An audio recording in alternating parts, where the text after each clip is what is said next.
I caught my fiancé in bed with my sister on my wedding day. That sentence, those 11 words, destroyed everything I thought I knew about love, family, and trust. One moment I was adjusting my veil in the bridal suite. The next, I was running through a December rainstorm in a $15,000 wedding dress, makeup streaking down my face, with nowhere to go and no one to call. But that wasn't the worst part. The worst part was what happened when I collapsed on those cathedral steps, soaking wet and completely shattered. Because that's when he found me. Adrian Voss, the most dangerous man in Miami, my ex-fiancé's worst enemy. And everything got so much more complicated. If you want to see how this impossible night changed my entire life, stay with me until the end. And drop a comment telling me what city you're watching from. I love knowing how far these stories travel. The first thing you need to understand about my wedding day is that I almost didn't make it to the church. Not because of cold feet, not because of traffic or a forgotten bouquet or any of the normal disasters that derail carefully planned ceremonies. No, I almost didn't make it because at 4:47 p.m., exactly 2 hours and 13 minutes before I was supposed to walk down the aisle, I walked into the wrong room at the Fontainebleau Hotel and saw my fiancé fucking my sister against the bathroom vanity. I stood there for what felt like an hour, but was probably only 5 seconds.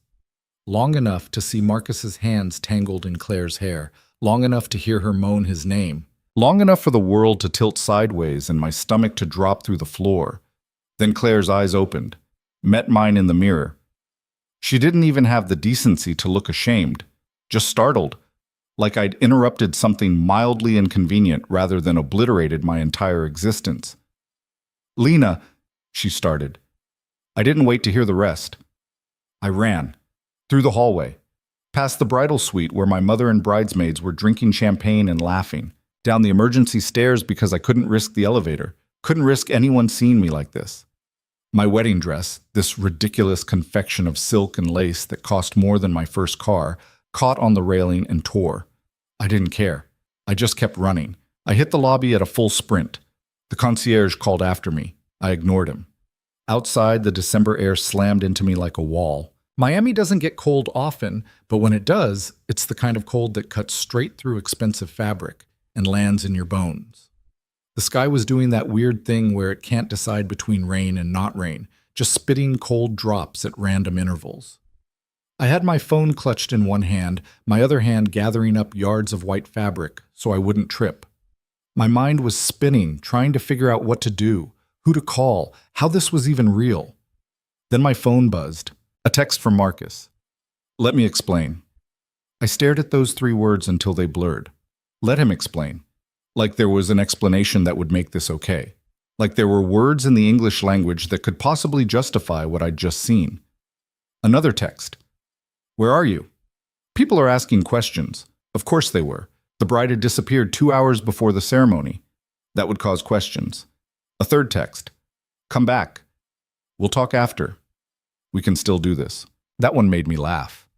An ugly broken sound that scared a passing couple. We can still do this, still get married, still stand up in front of 300 people and promise forever to each other while my sister, my own goddamn sister, sat in the 3rd row wearing that smug smile she always wore when she got something I wanted. How long had this been going on? That thought hit me so hard I had to stop walking. I stood there on Ocean Drive, traffic rushing past, tourists giving me weird looks, and tried to remember. Tried to find the signs I must have missed. Claire had been around a lot lately. "Helping with wedding planning," she'd said. Marcus had been working late. "Big merger coming through," he'd explained. They'd both been at my apartment last week when I came home early from a dress fitting, sitting too close on the couch, Marcus's hand moving away from Claire's knee just a fraction too quickly. I'd noticed. Some part of me had noticed, but I'd ignored it because you don't think your fiancé is sleeping with your sister. You don't think the 2 people who are supposed to love you most in the world would do that. You just don't. My phone kept buzzing. Marcus. My mother. Claire. Marcus again. I turned it off. I started walking. No destination. No plan. Just walking because standing still felt impossible. Somewhere around the Art Deco district, it started to rain for real. Not the half-hearted spitting from before, actual rain. Cold and heavy and relentless. Within minutes, I was soaked through. My hair hung in wet ropes down my back. The dress, already torn and dirty from the stairs, was completely ruined. I didn't care. The rain felt appropriate. Cleansing, maybe, though that was probably too poetic for what was actually just cold water making me miserable. I walked for over an hour. My feet were bleeding, and the stupid satin heels I'd spent 3 fittings getting dyed to match the dress. I couldn't feel my fingers. People stared. A few asked if I was okay. I kept walking. Eventually, I found myself in front of St. Catherine's Cathedral. Not the church where I was supposed to get married. That was across town, probably full of confused guests by now.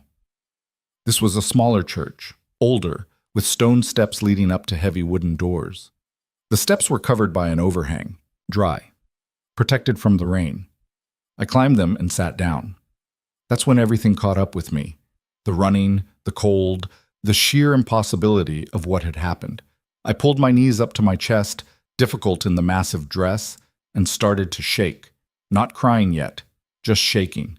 My phone was dead in my hand. My wallet was back at the hotel in my regular purse, the one I wasn't supposed to need until after the ceremony. I had no money, no ID, nowhere to go. I couldn't go home. Marcus and I lived together. Had lived together for 2 years in a waterfront condo his family owned. All my stuff was there. My whole life. I couldn't call my mother. She'd spent 6 months planning this wedding, $60,000 on flowers alone. She'd be furious.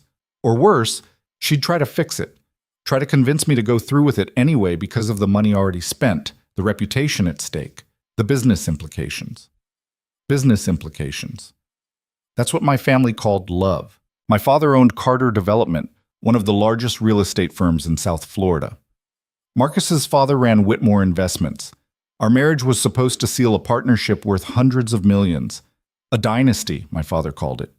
I wondered if he'd known, if my mother had known, if everyone had known except stupid, naive Lena, who actually thought her fiancé loved her. I started crying then, ugly, gasping sobs that made my chest hurt. Mascara and tears mixed together, dripping onto the ruined white silk. I didn't try to stop. There was no one around to see. Just me and the rain and the crushing weight of everything I'd lost in the span of 5 seconds. That's when I heard footsteps. Heavy, deliberate, coming up the cathedral steps. I looked up, expecting a priest or a security guard coming to tell me to leave. Instead, I saw a man I recognized but had never actually spoken to. Adrian Voss. Even through my tears, even in the dim light from the street, I knew who he was. Everyone in Miami knew who Adrian Voss was, even if they pretended not to.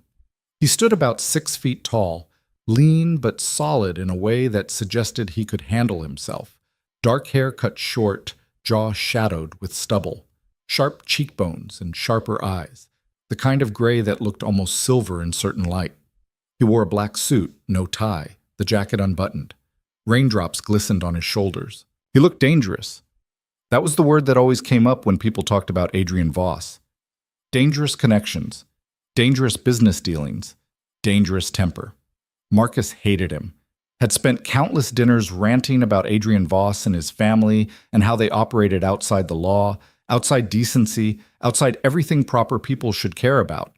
And here he was, standing 5 feet away from me, studying me with an expression I couldn't read. "Lena Carter," he said. Not a question, a statement. I wiped at my face uselessly. "Do I know you?" "No, but I know you." He tilted his head slightly. "Question is, what's Marcus Whitmore's bride doing sitting on church steps in the rain 2 hours after she was supposed to get married?" My throat closed up. I couldn't answer. Adrian's eyes narrowed, then he looked past me, scanning the street, the shadows. When he looked back at me, something in his expression had shifted. "Where is he?" "Where's Whitmore?" His voice stayed level, but there was an edge to it now. "Did he hurt you?" "No, I mean..." I stopped, took a breath. "Not the way you mean." Adrian stared at me for a long moment. Then, slowly, he walked up the remaining steps and sat down next to me. Not close enough to touch. Just close enough that I could feel the warmth radiating off him, a sharp contrast to the cold still seeping through my wet dress. "Tell me," he said quietly, "why?" The word came out sharper than I intended. Why do you care? Because you're sitting alone in the rain in a wedding dress, crying so hard you can barely breathe. And because I know Marcus Whitmore well enough to guess this is his fault. He paused. Also because if he did something to you, I'd like to know about it. There was something in his voice that made me believe him. Something that also made me think his interest in Marcus's mistakes might be more personal than humanitarian. He was sleeping with my sister, I heard myself say. The words felt distant, like someone else was speaking them. I caught them, today, 2 hours before the wedding. Adrian didn't react the way most people would. No shock, no sympathetic gasp. He just nodded slowly, like this confirmed something he'd already suspected. Claire? He asked. I blinked. How do you know my sister's name? I make it my business to know things. He pulled out his phone, typed something quickly, then put it away. You have anywhere to go? I started to lie. Started to say yes, of course, I have plenty of places. But the truth came out instead. No. Money? I shook my head. Phone working? Dead. Adrian stood up, held out his hand. Come with me. I stared at his hand like it was a foreign object. I don't even know you. No, but you know Marcus Whitmore, and look where that got you. His expression didn't change, but there was something almost gentle in his voice. I'm not offering forever, Lena. Just a warm place to dry off and figure out your next move. You can leave whenever you want, but sitting here in the cold isn't going to solve anything. He was right about that. My whole body was shaking now, teeth chattering so hard I could barely think. But this was Adrian Voss, the man Marcus had called a criminal, a thug, someone to stay far away from. Then again, Marcus was currently explaining to 300 wedding guests why his bride had disappeared. Or maybe he was still with Claire. Maybe they were both laughing about stupid Lena, who never saw it coming. I took Adrian's hand. His grip was warm and steady as he pulled me to my feet. The dress was so waterlogged I could barely move. Adrian noticed, shrugged off his jacket without a word, and draped it over my shoulders. It was still warm from his body. My car's around the corner, he said. I followed him down the steps on numb feet. Around the corner, a black Mercedes waited, idling at the curb. The driver, a thick-necked man who looked like he'd be more comfortable breaking things than driving, got out and opened the back door without being asked. Adrian gestured for me to get in. I hesitated one more second, then climbed inside. The interior was warm, leather seats, classical music playing softly. Adrian slid in next to me, careful to leave space between us. Take us home, Marcus, he told the driver. I almost laughed at the name. Of course his driver was named Marcus. The car pulled away from the curb smoothly. I watched the cathedral disappear behind us, taking with it the last few hours of my life. Everything before seemed impossible now, like it had happened to someone else. Where are we going? I asked. My house. It's about 20 minutes from here. Adrian was looking at his phone again, typing rapidly. I'm having my housekeeper prepare a room. She'll get you some dry clothes, something to eat if you want it. You don't have to. I know I don't have to. He looked up from his phone. But Marcus Whitmore's betrayal serves my interests, so consider this an investment. The honesty was startling. An investment in what? In making sure you don't go back to him. I would never. I stopped, because I didn't actually know what I would do. 6 hours ago, I'd been about to marry Marcus, spend my life with him. Now everything was shattered, and I had no idea how to even begin putting pieces back together. Adrian was still watching me.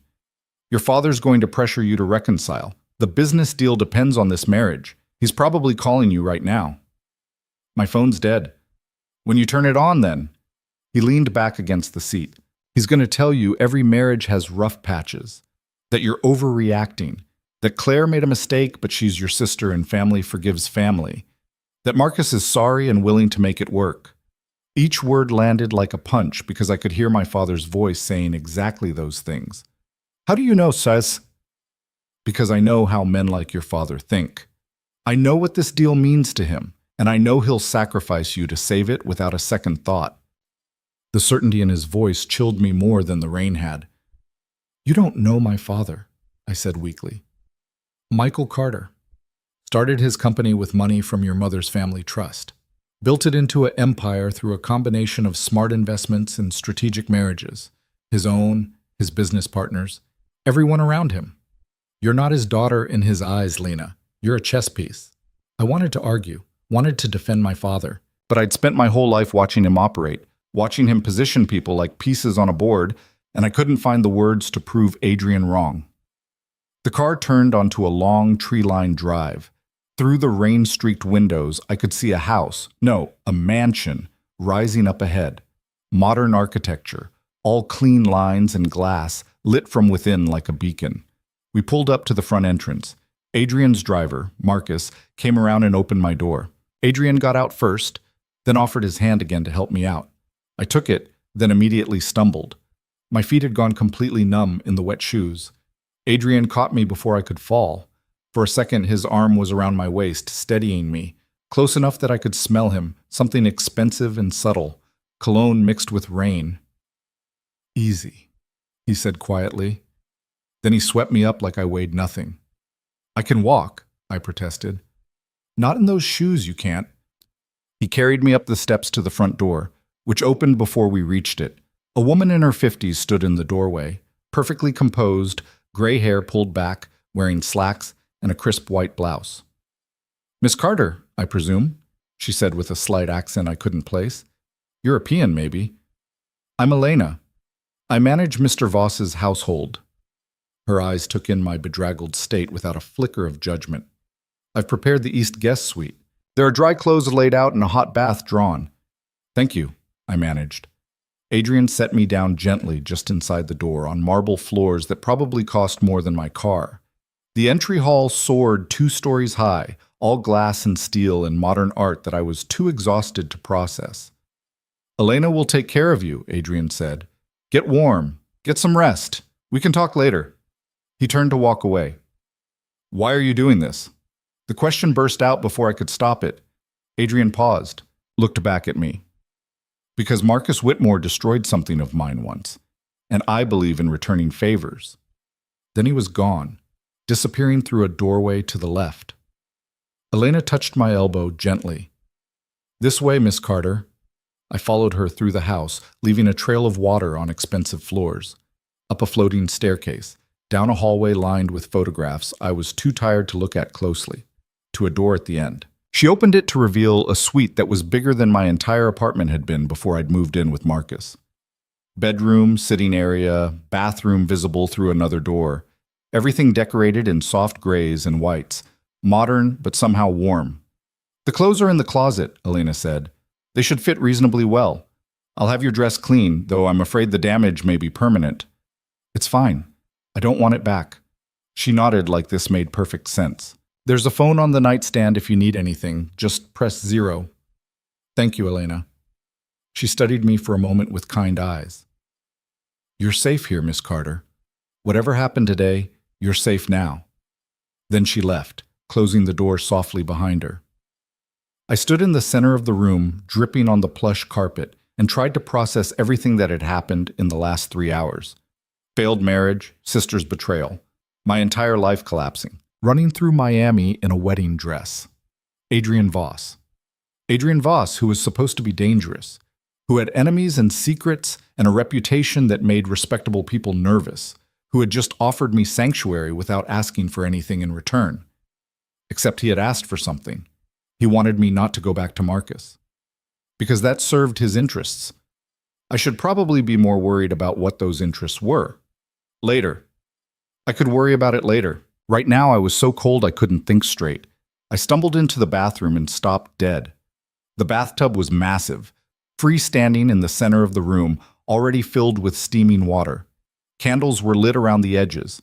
Actual candles, not the electric kind. Fluffy towels were stacked on a warming rack.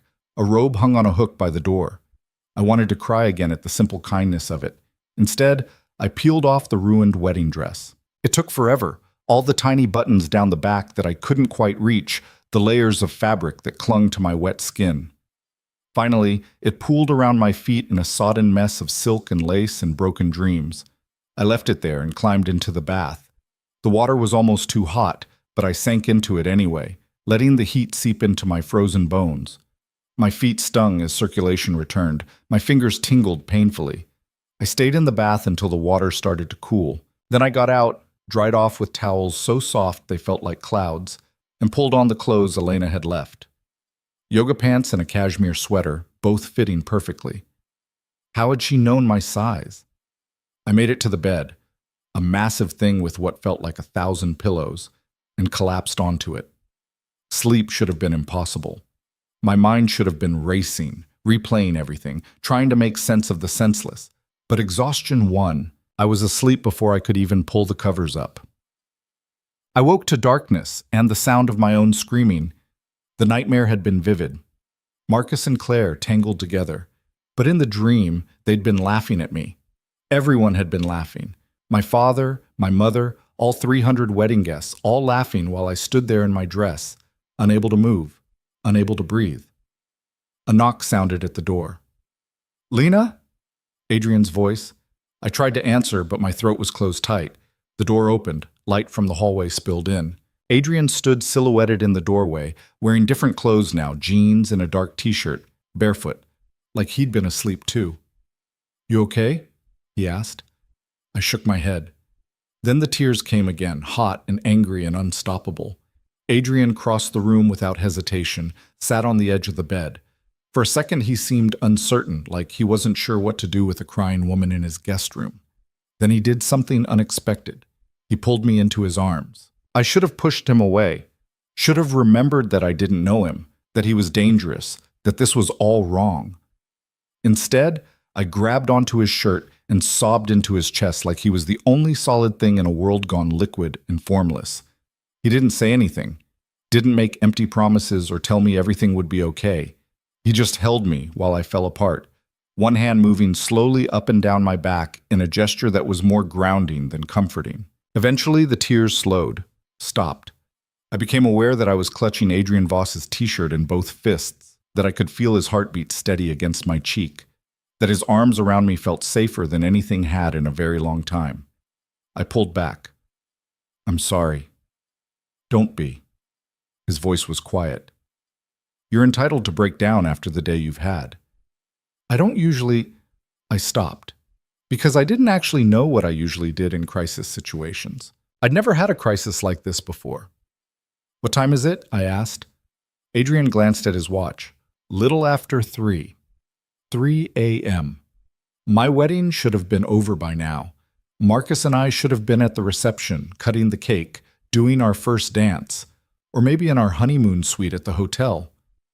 "I need to charge my phone," I said suddenly. "I need to know—" "Do you really want to know?" Adrian asked.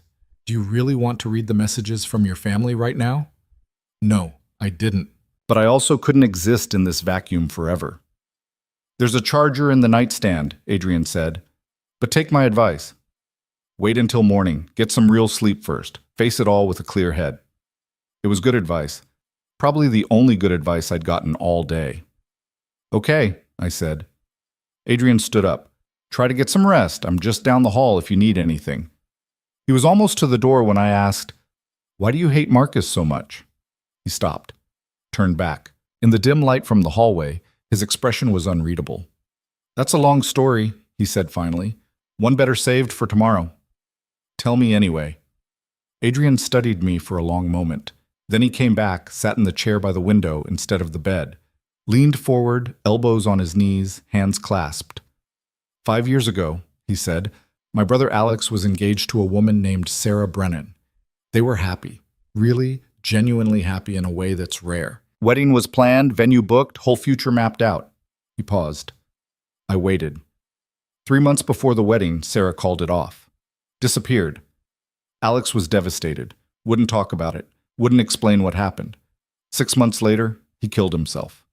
My breath caught. "Adrian, it took me a year to find out the truth. Marcus Whitmore had targeted Sarah deliberately, seduced her, made her fall in love with him, then broke her heart so thoroughly she couldn't face marrying anyone, least of all my brother. And he did it because my father had beaten his father in a business deal. Marcus Whitmore destroyed my brother's life, ended it, actually, as revenge for a fucking real estate contract." The words hung in the air between us, heavy and horrible.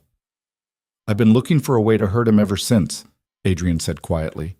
"To make him understand what it feels like to lose something that matters, So when I saw you sitting on those church steps, I saw an opportunity. And yes, I'm using you. I won't pretend otherwise." His honesty was brutal. And somehow, I appreciated it more than any gentle lie would have been. "At least you're upfront about it," I said. "I won't lie to you, Lena, about my motivations or anything else." He met my eyes. "But I also meant what I said earlier. You're safe here. Whatever I feel about Marcus, you're not a pawn. You're a person who got hurt by the same man who destroyed my family. That means something." I believed him. Maybe I was an idiot, but I believed him. "Get some sleep," he said again, standing up. "Morning's gonna come too fast." This time, I let him leave. I lay back down, pulled the covers up, and stared at the ceiling. Sleep felt impossible now, my mind too full of new information. Adrian's brother, Sarah Brennan, Marcus's calculated cruelty. Had Marcus done the same thing to me? Targeted me because of who my father was? What a marriage could gain him? I thought he loved me. We'd been together for 3 years. He'd proposed at sunset on South Beach, had said all the right words, had seemed so sincere. Had any of it been real? I thought about Claire, my sister, 2 years younger, who'd always competed with me over everything. Clothes, grades, boyfriends, our father's attention. I'd thought we'd grown past that. Thought we were finally close. How long had she been sleeping with my fiancé? The question spun through my head until gray light started filtering through the windows. Dawn. I'd been awake all night. I finally got up, found my phone in the ruined dress. Miraculously, it was intact. Plugged it in using the charger from the nightstand. It took a few minutes to turn on. When it did, notifications exploded across the screen. 47 missed calls, 93 text messages, 15 voicemails. I started reading. From Marcus, 6:34 p.m. "We need to talk. This is fixable." From Claire, 6:41 p.m. "I'm sorry you saw that, but you need to understand." From Mom, 6:55 p.m. "Where are you? Everyone is asking questions. This is humiliating." From Dad, 7:12 p.m. "Lena, call me immediately. We need to handle this properly." From Marcus, 7:30 p.m. "I know you're upset, but running away isn't solving anything. The guests have gone home. We need to figure out next steps." From Dad, 8:15 p.m. "I don't know what Marcus did, but you need to come home and we'll work it out. The deal with Whitmore Investments is too important to throw away over a misunderstanding." A misunderstanding. My father was calling me catching my fiancé with my sister a misunderstanding. The messages continued in the same vein. Marcus alternating between apologetic and frustrated. Claire trying to explain that it just happened and wasn't serious. My mother worried about reputation. My father focused on the business implications. No one, not a single person, asked if I was okay. I kept scrolling until I reached the most recent message, sent at 2:47 a.m. From Dad, "I know where you are, Lena. Adrian Voss is dangerous. Whatever he's told you, whatever promises he's made, he's using you to get to Marcus. Come home before this gets worse." I stared at that message for a long time. My father knew I was here, which meant Marcus knew, which meant... A soft knock interrupted my thoughts. "Come in," I called. Elena entered carrying a tray, coffee, fruit, pastries. The smell alone made my stomach growl. I hadn't eaten since yesterday morning. "I thought you might be hungry," she said, setting the tray on the small table by the window. "Thank you." I hesitated. "Elena, does my father know I'm here?" Her expression didn't change, but something flickered in her eyes. "I'll let Mr. Voss know you're awake." She left before I could ask anything else. I poured coffee, perfect temperature, exactly the right amount of cream, and ate a croissant that tasted like butter and heaven. Then Adrian appeared in the doorway, dressed now in dark slacks and a white shirt, sleeves rolled up. "Morning," he said. "You look better." "I look like I spent the night crying." "Better than when you showed up here looking like you drowned." He came in, leaned against the wall.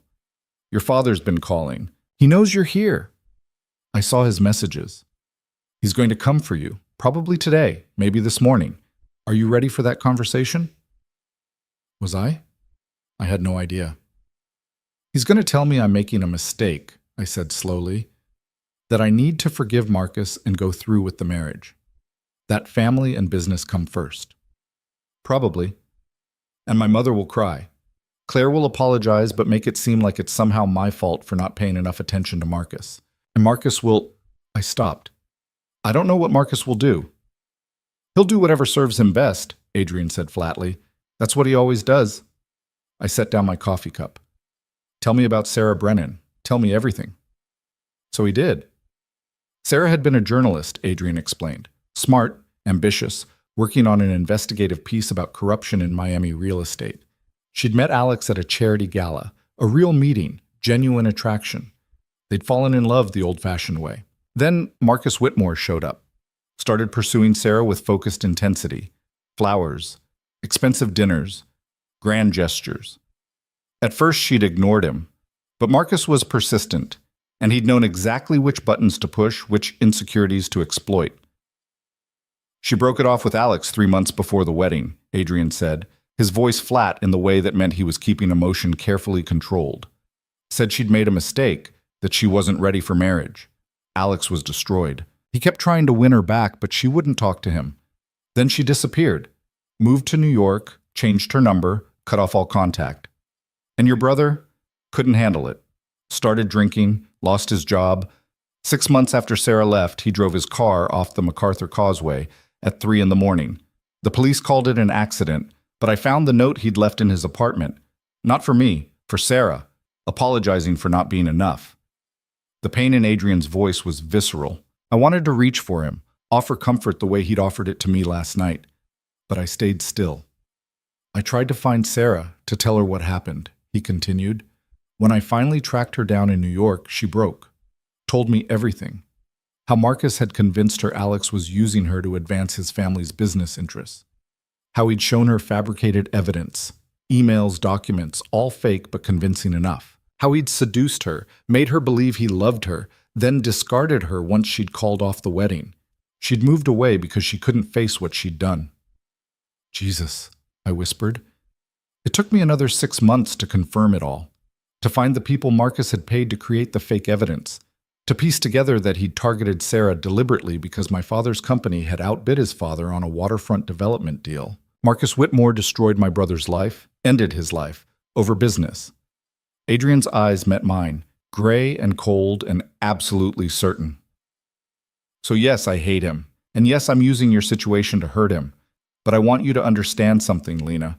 What he did to you, sleeping with your sister, betraying you hours before your wedding, that's who Marcus Whitmore is. That's what he does. He uses people and discards them when they've served their purpose. I thought about the Marcus I'd known, or thought I'd known. Charming, attentive, successful. He'd seemed perfect. But perfect people don't exist, and men who seem too good to be true usually are.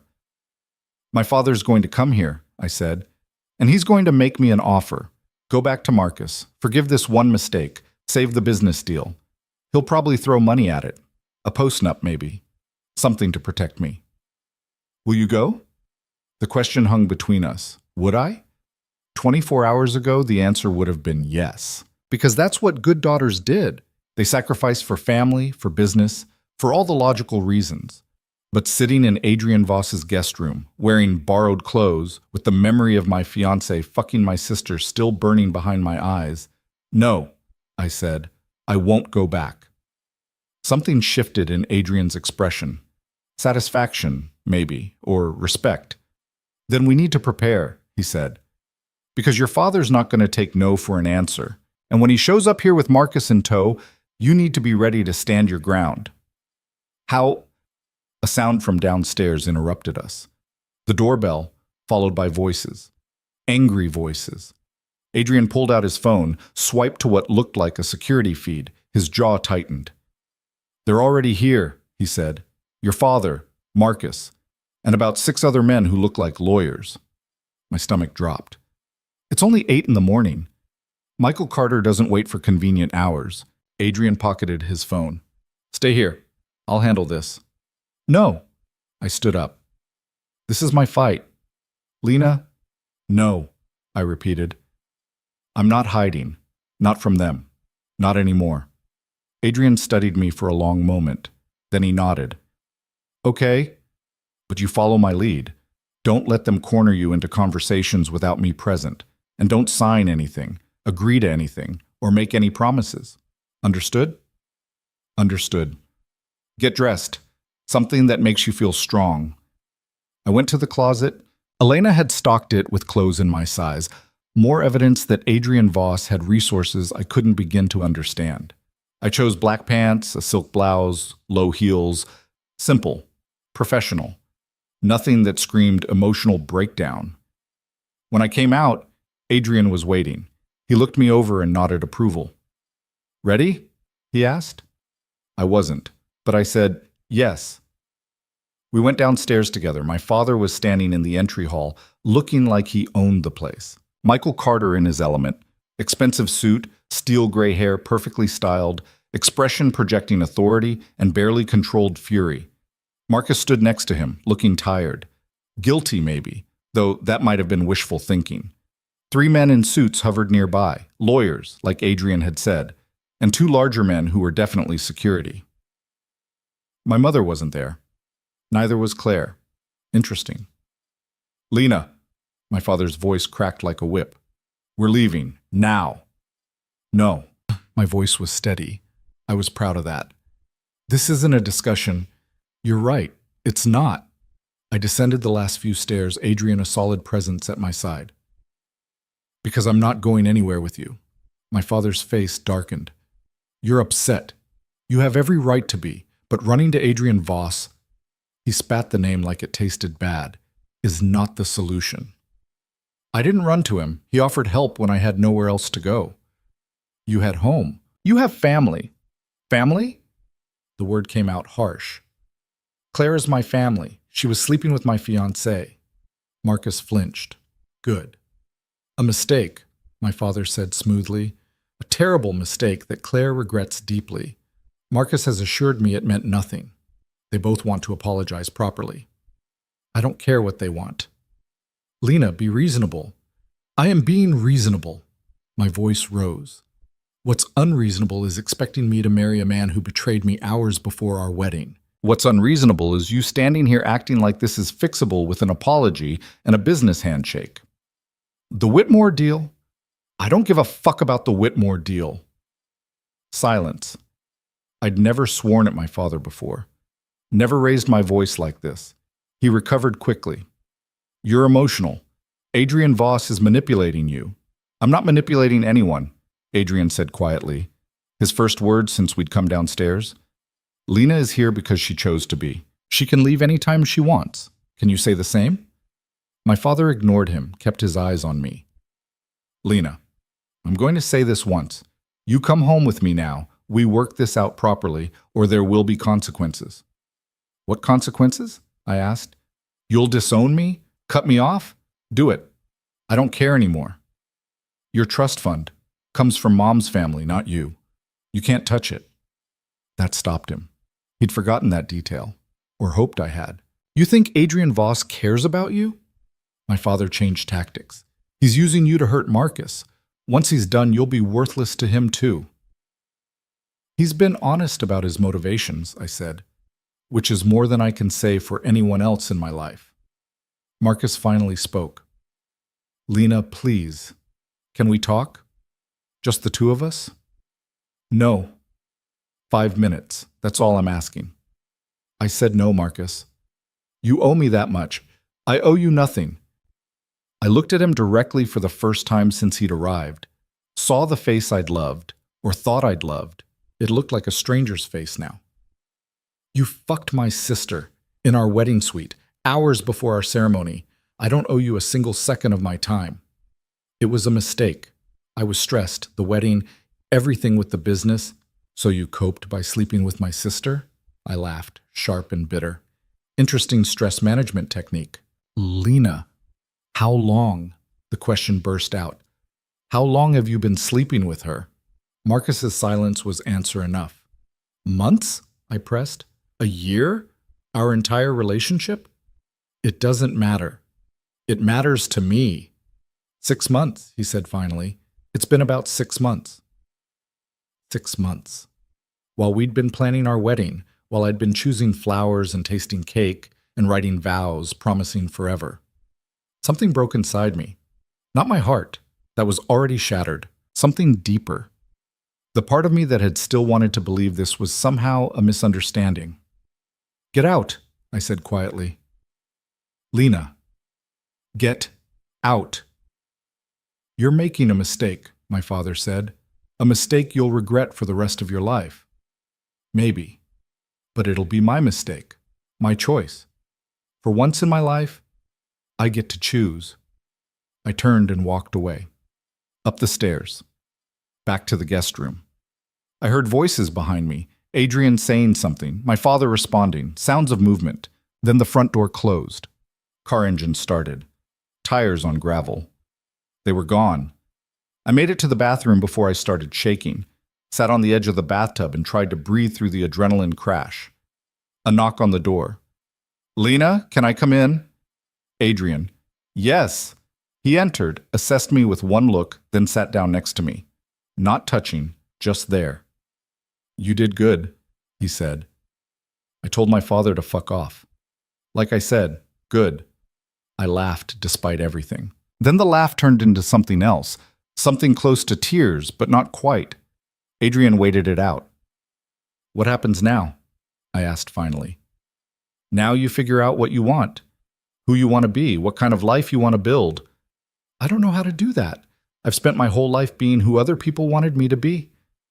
"Then it's time to figure it out." He stood up, offered his hand. "Come on.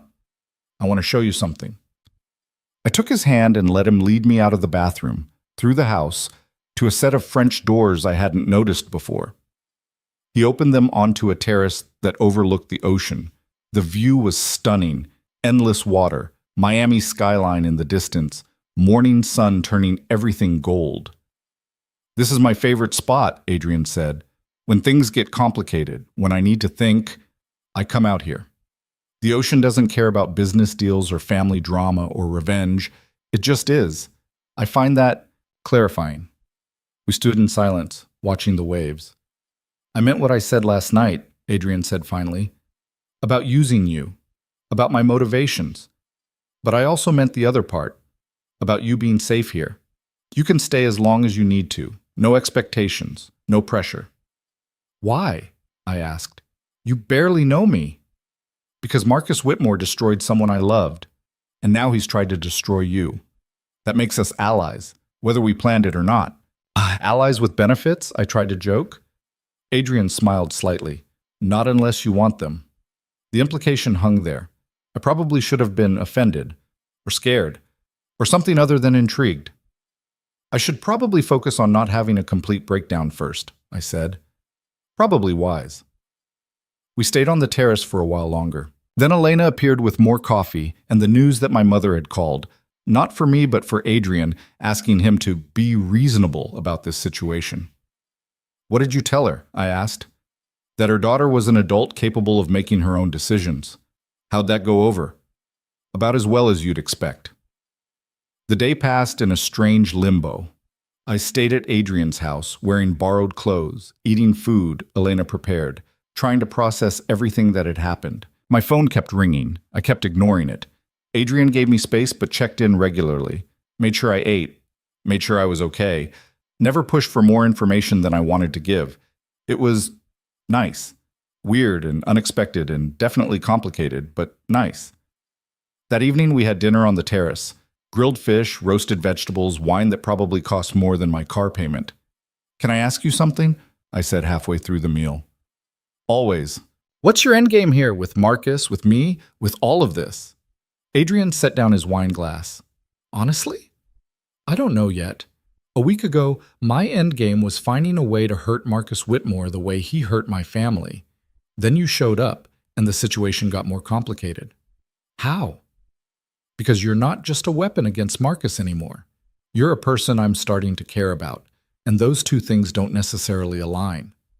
The honesty was startling and kind of terrifying. "You barely know me," I said again. "I know you told your father to fuck off this morning. I know you walked away from a wedding that would have secured your financial future. I know you're sitting here having dinner with me instead of going back to a life that was probably comfortable, even if it was killing you slowly. He met my eyes. That tells me enough. You make me sound braver than I am. You're brave enough. The rest you'll figure out. I wanted to believe him. Wanted to believe I could be the person he seemed to think I was. My phone buzzed. Another call. I glanced at the screen. Claire. I should let it go to voicemail like all the others, but something made me answer. What? I said. Lena. Claire's voice was thick, like she'd been crying. Please talk to me. I need to explain. Explain what? That you've been fucking my fiancé for 6 months? I think that's pretty self-explanatory. It wasn't like that. Then what was it like, Claire? Because from where I'm standing, it looks like you betrayed me in the worst possible way. I'm sorry. I'm so sorry. But you have to understand, Marcus and we connected. It wasn't about hurting you. But you did hurt me. That's what matters.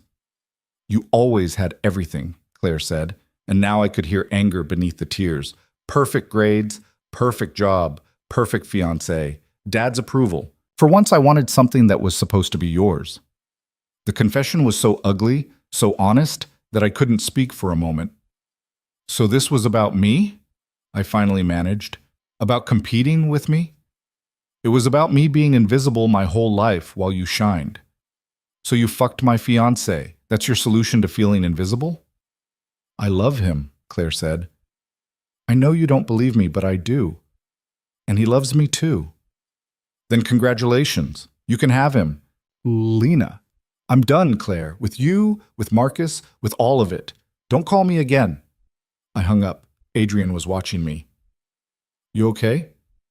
My sister says she's in love with my ex-fiancé.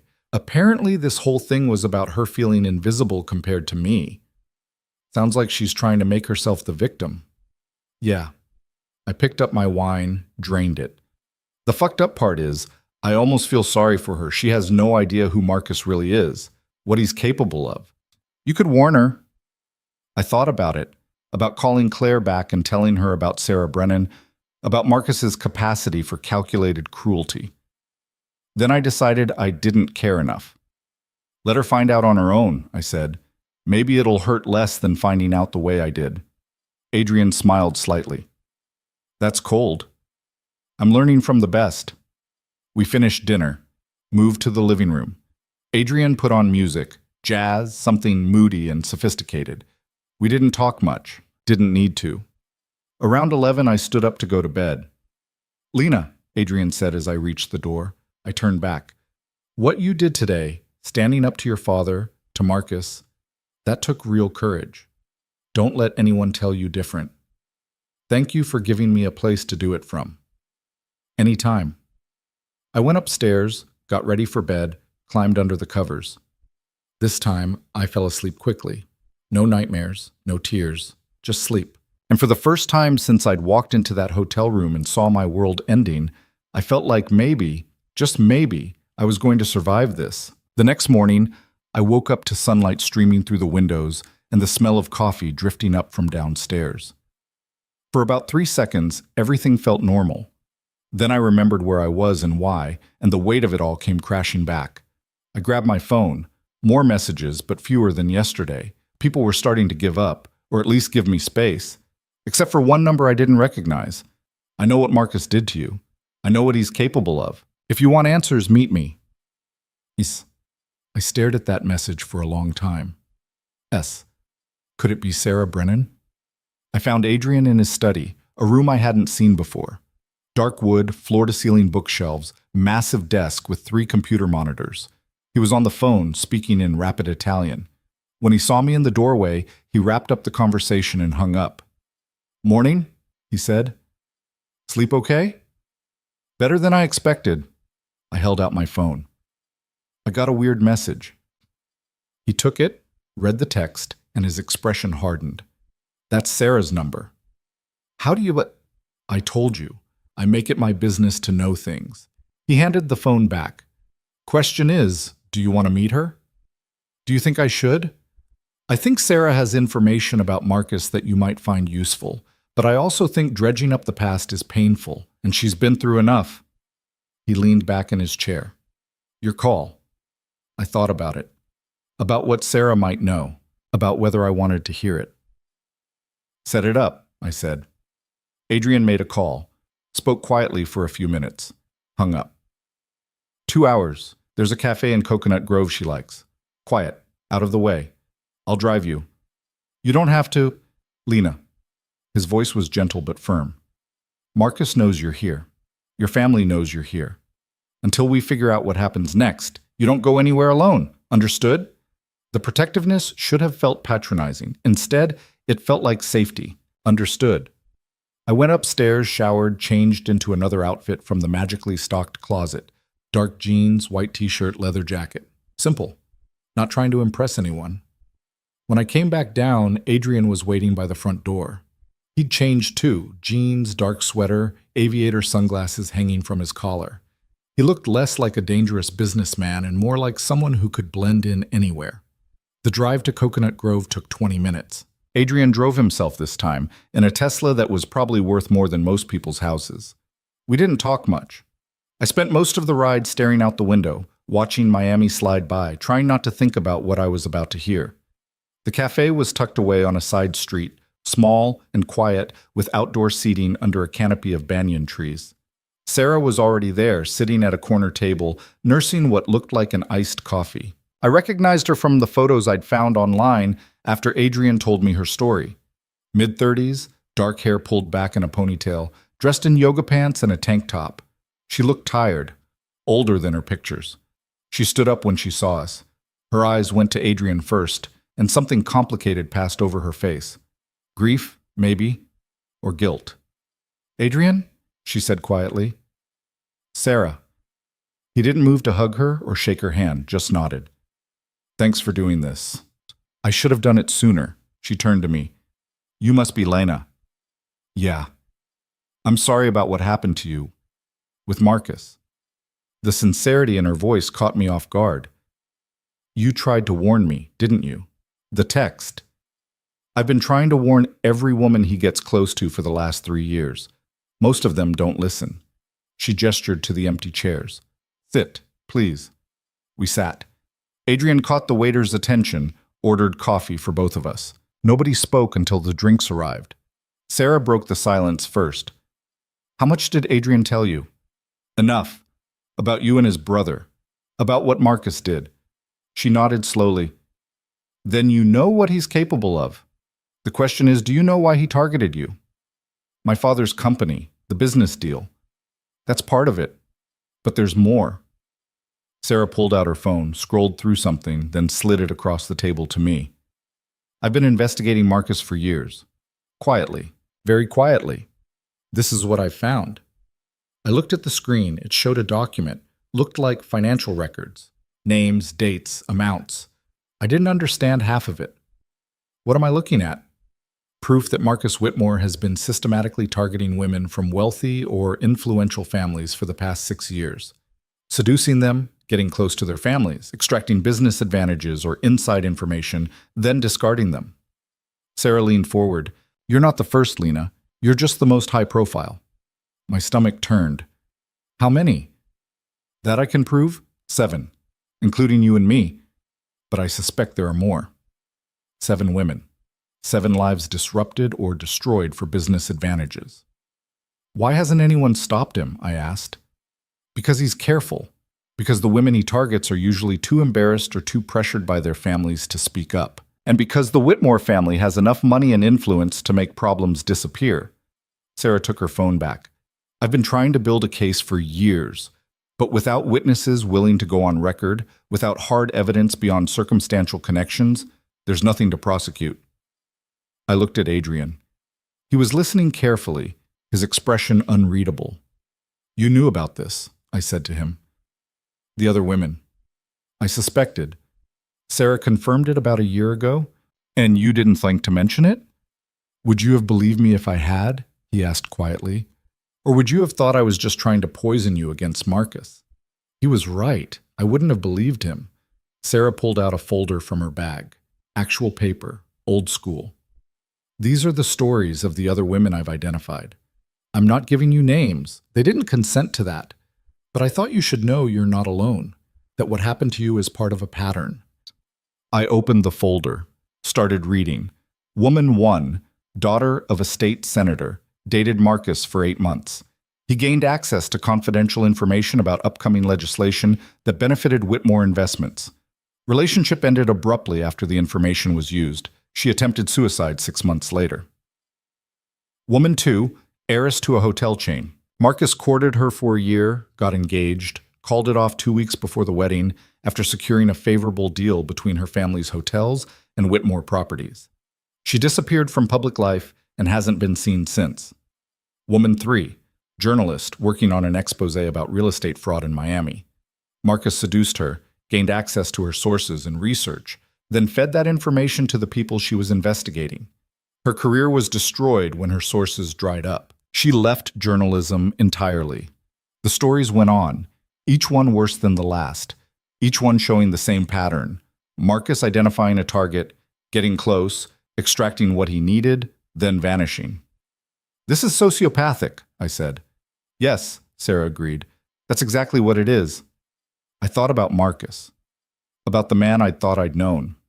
Charming, attentive, seemingly perfect. Had any of it been real? Or had I just been target number 7? "Why me?" I asked. "There are other wealthy families in Miami. Why target me specifically?" Sarah and Adrian exchanged a look. "Tell her," Adrian said. Sarah sighed. "Because your father's company holds the permits for the Brickell Heights development. Marcus's father has been trying to get those permits transferred to Whitmore Investments for 3 years. Your father has refused every offer. But if you married into the Whitmore family, if the companies merged, the permits transfer automatically," I finished. "It's in the contract." Exactly. The realization hit me like a physical blow. My entire relationship with Marcus, 3 years of my life, had been about real estate permits, not love, not even attraction, just business. Did my father know? The question came out barely above a whisper. Sarah hesitated. "I don't have proof, but I think he suspected Marcus's interest was primarily professional, and I think he didn't care as long as it benefited the company. My father had sold me. Maybe not explicitly, maybe not consciously, but he'd sold me just the same." I stood up abruptly. The chair scraped against concrete. "I need a minute." I walked away from the table toward the street, trying to breathe through the rage building in my chest. My father had known, had suspected at minimum, and he'd let it happen anyway because it served his interests. Adrian appeared at my elbow. "You okay?" "No?" I turned to face him. "My father sold me to Marcus Whitmore for a fucking real estate permit, and now he wants me to go back, to forgive everything, to marry the man anyway, for business." "I know." "How are you so calm about this?" "Because I've had years to process what the Whitmore family is capable of. You've had 3 days. His hand found mine, squeezed gently. "You're allowed to be angry. You're allowed to rage. But don't let it consume you. That's what they want. For you to be so destroyed, you either come back broken or disappear entirely.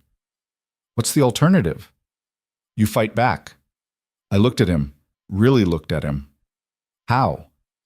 "We expose him. Sarah has been collecting evidence for years. You can be the witness she needs. Go on record. Tell your story. Make it impossible for the Whitmore family to sweep this under the rug." My father will destroy me." "Your father doesn't control you anymore, remember? You have your own money, your own life. The only power he has is the power you give him." I wanted to believe that. Wanted to believe I could stand up to my family, to Marcus, to everyone who'd used me. What if I'm not strong enough? "You told your father to fuck off yesterday. You're strong enough." We went back to the table. Sarah was waiting patiently, sipping her coffee. "I want to help," I told her. "Whatever you need. I'll go on record. I'll testify. Whatever it takes." Sarah's expression shifted. Relief, maybe, or hope. "Are you sure? Once you do this, there's no taking it back. Your family will come after you. Marcus will come after you. It won't be easy." "Nothing about the last 3 days has been easy. At least this way, I'm doing something." "Okay." Sarah pulled out a recorder. "Then let's start now. Tell me everything, from the beginning." So I did. I told her about meeting Marcus at a charity gala 3 years ago. How he'd pursued me with focused intensity. How he'd seemed perfect, attentive, romantic, everything I'd thought I wanted. How he'd proposed on the beach at sunset with a ring that cost more than most people make in a year. I told her about the wedding planning, how Marcus had been increasingly absent, always working late, always stressed. How Claire had been around more and more, helping with details.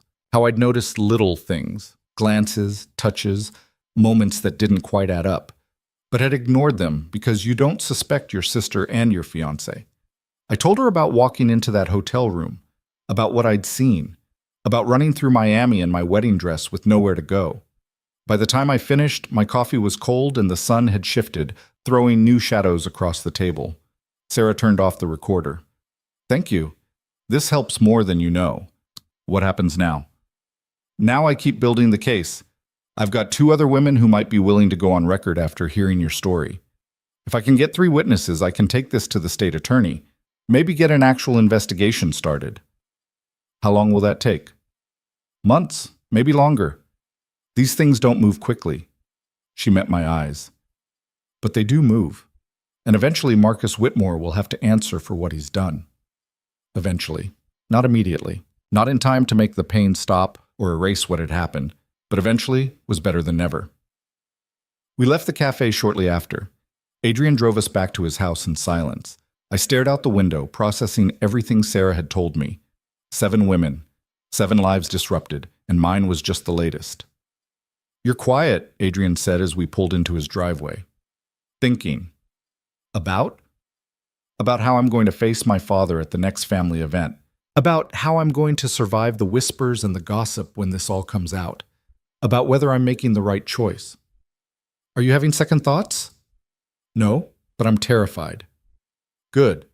Terror means you understand what you're up against. He turned off the car.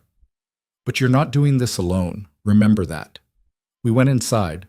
Elena had lunch waiting. Grilled chicken salad, fresh bread, lemonade. We ate on the terrace, watching boats move across the water.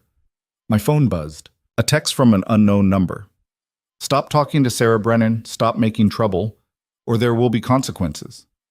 I showed Adrian. His jaw tightened. They're watching you. Who? Could be Marcus, could be your father, could be both. He pulled out his own phone. I'm calling my security team. We're upgrading the system. Adrian, I don't want to put you in danger. Too late. The second I picked you up off those church steps, I put myself in the middle of this. He looked at me. I don't regret it, but we need to be smart. No more leaving the house without security. No more meeting people without me or someone I trust present. That seems extreme. Marcus Whitmore destroyed my brother over a business deal. You think he won't destroy you to protect himself? He had a point. The rest of the day was tense. Adrian made phone calls, arranged for additional security. 2 men showed up within an hour. Both looked like they could bench press a car. They did a sweep of the property, checked all the entrances, installed additional cameras. I felt like I was in a movie. The wrong kind of movie. That evening, I was in my room when I heard raised voices downstairs. I came out to find Adrian arguing with someone at the front door. Not someone. My mother. She was dressed impeccably as always. Designer suit, perfect hair, pearls. But her eyes were red-rimmed. She'd been crying. Mom, I said from the top of the stairs. She looked up. Lena, thank God. We need to talk. I don't think that's a good idea, Adrian said. I'm not asking your permission. My mother's voice was sharp. I'm talking to my daughter. It's okay, I told Adrian. Then to my mother, come in. She followed me to the living room. Adrian hovered in the doorway, making it clear he wasn't going far. My mother sat on the edge of the couch, purse clutched in her lap. You look well. I'm surviving. Your father is furious. He's threatening to cut you off completely. He can try. My trust fund comes from your family, not his. Lena, please, this has gone far enough. Come home. We'll work this out as a family. Work what out exactly? The fact that Marcus cheated on me, or the fact that Dad knew he was using me and didn't care? My mother flinched. That's not fair. Isn't it? Tell me the truth, Mom. Did you know what Marcus was really after? She was silent for a long moment. Then, quietly, I suspected his interest was partially professional, but I thought he cared about you too. I thought it could be both. It couldn't. People marry for all kinds of reasons. Not me. I'm not marrying someone who sees me as a business transaction. Then what are you going to do? My mother's composure cracked slightly. Stay here with Adrian Voss? A man you barely know? A man with a dangerous reputation? He's been kinder to me in 3 days than my own family was in 3 years. He's using you, Lena, to hurt Marcus, to hurt your father. Can't you see that? He's honest about his motivations. That's more than I can say for anyone else. My mother stood up. I came here to bring you home, to make you see reason. Then you wasted a trip. She stared at me like I was a stranger. Maybe I was. Maybe the Lena who would have caved to family pressure died on those cathedral steps. Your father won't forgive this, she said quietly. I don't need his forgiveness. You need his money, his connections, his protection. Actually, I don't. I have my own money. I'll build my own connections. And Adrian's protecting me just fine. My mother's eyes filled with tears. Real ones this time. I don't know who you are anymore. Maybe you never did. She left without another word. I heard the front door close, her car start, the sound of tires on gravel. Adrian came into the room. You okay? I just told my mother I don't need her or my father, so no, I'm not okay. But I'm better than I was. He smiled slightly. Progress. That night, I couldn't sleep, too much going through my head. My mother's tears, Sarah's evidence, the text message threatening consequences. Around midnight, I gave up and went downstairs. Found Adrian in his study, still working. Can't sleep? He asked, without looking up from his computer. Too much to process. He saved whatever he was working on and closed the laptop. Want to talk about it? Not really. Want to, I don't know, do something that doesn't involve thinking about my shitty family or my shittier ex-fiancé. I have an idea. He stood up. Come on. He led me through the house, down a hallway I hadn't explored yet, to a door that opened onto stairs going down. The basement was nothing like I expected. Instead of storage or a wine cellar, it was a full gym. Weights, treadmills, punching bags, the works. This is your idea? I asked. When everything feels out of control, I work out, burns off the anger, clears the head. He walked over to the punching bags. You ever done any boxing? No? Want to learn. I looked at the bag. Thought about everything I wanted to hit. Yeah, I really do. Adrian found gloves that fit me, wrapped my hands properly, showed me the basic stance, how to throw a jab, a cross, a hook, how to pivot from the hips, how to put my weight behind it. Then he held the bag steady. Hit it. I did. Barely moved the bag. Harder. Don't hold back. I hit it again and again, each punch getting stronger as I stopped thinking and just let the anger out. Marcus. Punch. Claire. Punch. My father. Punch. My mother's disappointed face. Punch. 3 years of lies. Punch. 7 other women before me. Punch. Everything I'd lost. Punch. I hit that bag until my arms ached and sweat dripped down my face and my lungs burned. Adrian never told me to stop, just held the bag steady and let me work through it. Finally, I stopped, breathing hard, hands shaking. Better? Adrian asked. Yeah. He helped me take off the gloves. My hands were red beneath the wraps, but nothing hurt worse than my chest had been hurting for days. Thank you, I said. Anytime you need to hit something, you know where to find the bags. We went back upstairs. I showered, washing off the sweat and some of the anger. When I came out, I felt lighter. Not okay, but lighter. I was halfway to my room when I stopped, turned around, went to Adrian's door instead. I knocked. Come in. He was reading in bed, bare-chested, glasses perched on his nose. The glasses surprised me, made him look younger, less dangerous. Can I sleep here? I asked. I just don't want to be alone. Adrian didn't hesitate. He pulled back the covers on the other side of the bed. Come on. I climbed in, staying on my side. He went back to his book. After a few minutes, my breathing synchronized with his. The tension started to drain out of my shoulders. Adrian? Yeah? When this is over, when we've exposed Marcus and dealt with my family and everything, what happens to us? He was quiet for a moment. Then, I don't know, but I'd like to find out. Me too. I fell asleep like that in Adrian Voss's bed, feeling safer than I had in years. The next morning, I woke up alone. Adrian's side of the bed was cold, meaning he'd been up for a while. I found a note on his pillow. Had to handle some business. Security team is outside if you need anything. Back by lunch. I got dressed and went downstairs. Elena had breakfast waiting. Eggs, toast, fresh fruit. I was halfway through when the doorbell rang. Elena went to answer it. I heard voices. Then she came back looking uncertain. Miss Carter, there's a young woman here to see you. She says her name is Rebecca Chen. I didn't recognize the name. Did she say what she wants? She says she's one of Marcus's victims. Sarah Brennan gave her your information. One of the 7 women. I set down my coffee. Send her in. Rebecca Chen was younger than I expected. Maybe 25, petite, with long black hair and nervous eyes. She clutched her purse like a lifeline. Thank you for seeing me, she said.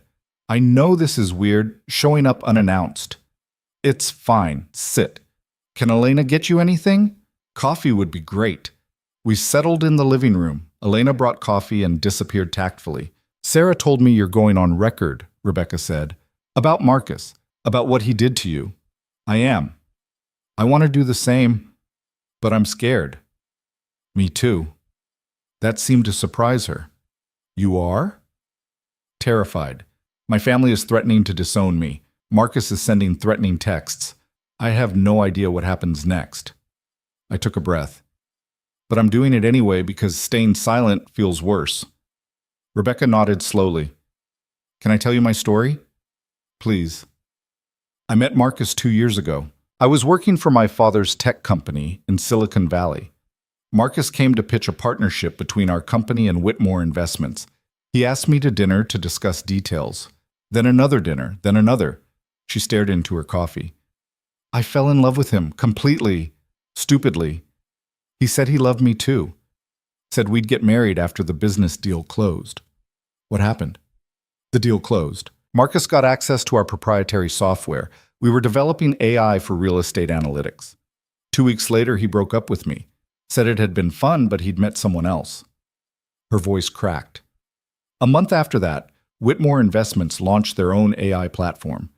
Using our code, our research, everything I'd given Marcus access to because I trusted him. Did you sue? My father wanted to, but Marcus had been careful. Everything was shared verbally or through my personal accounts, not company ones. We couldn't prove corporate espionage. All we could prove was that I'd been stupid enough to fall for his bullshit. That's not your fault. It feels like it is. I lost my job. My father barely speaks to me. I had to move back to Florida because the shame in Silicon Valley was too much. She looked up at me. But if you're willing to fight this, to make him answer for what he's done, then I want to help. I want my story on record too. It won't be easy. I know, but I'm tired of being ashamed. I'm tired of hiding, and I'm tired of watching him do this to other women. I made a decision. Sarah's building a case. She needs witnesses. If you're serious about this, I can connect you with her. I'm serious. I texted Sarah right there. She responded within minutes, asking to meet Rebecca that afternoon. After Rebecca left, I sat on the terrace thinking about all the women Marcus had hurt. How many of us had been told it was our fault? How many had been shamed into silence? Not anymore. Adrian came home around 2 looking tired. He kissed the top of my head absently, then seemed to realize what he'd done and pulled back. Sorry, habit. It's okay. And it was. The casual affection felt natural. Right. How was your morning? He asked. I told him about Rebecca, about her story, about how she was going to talk to Sarah. That's 3 of you now, Adrian said. You, Rebecca, and Sarah makes 3 witnesses. That might be enough to get law enforcement involved. Do you really think they'll investigate? The Whitmore family has so much money, so much influence. They do.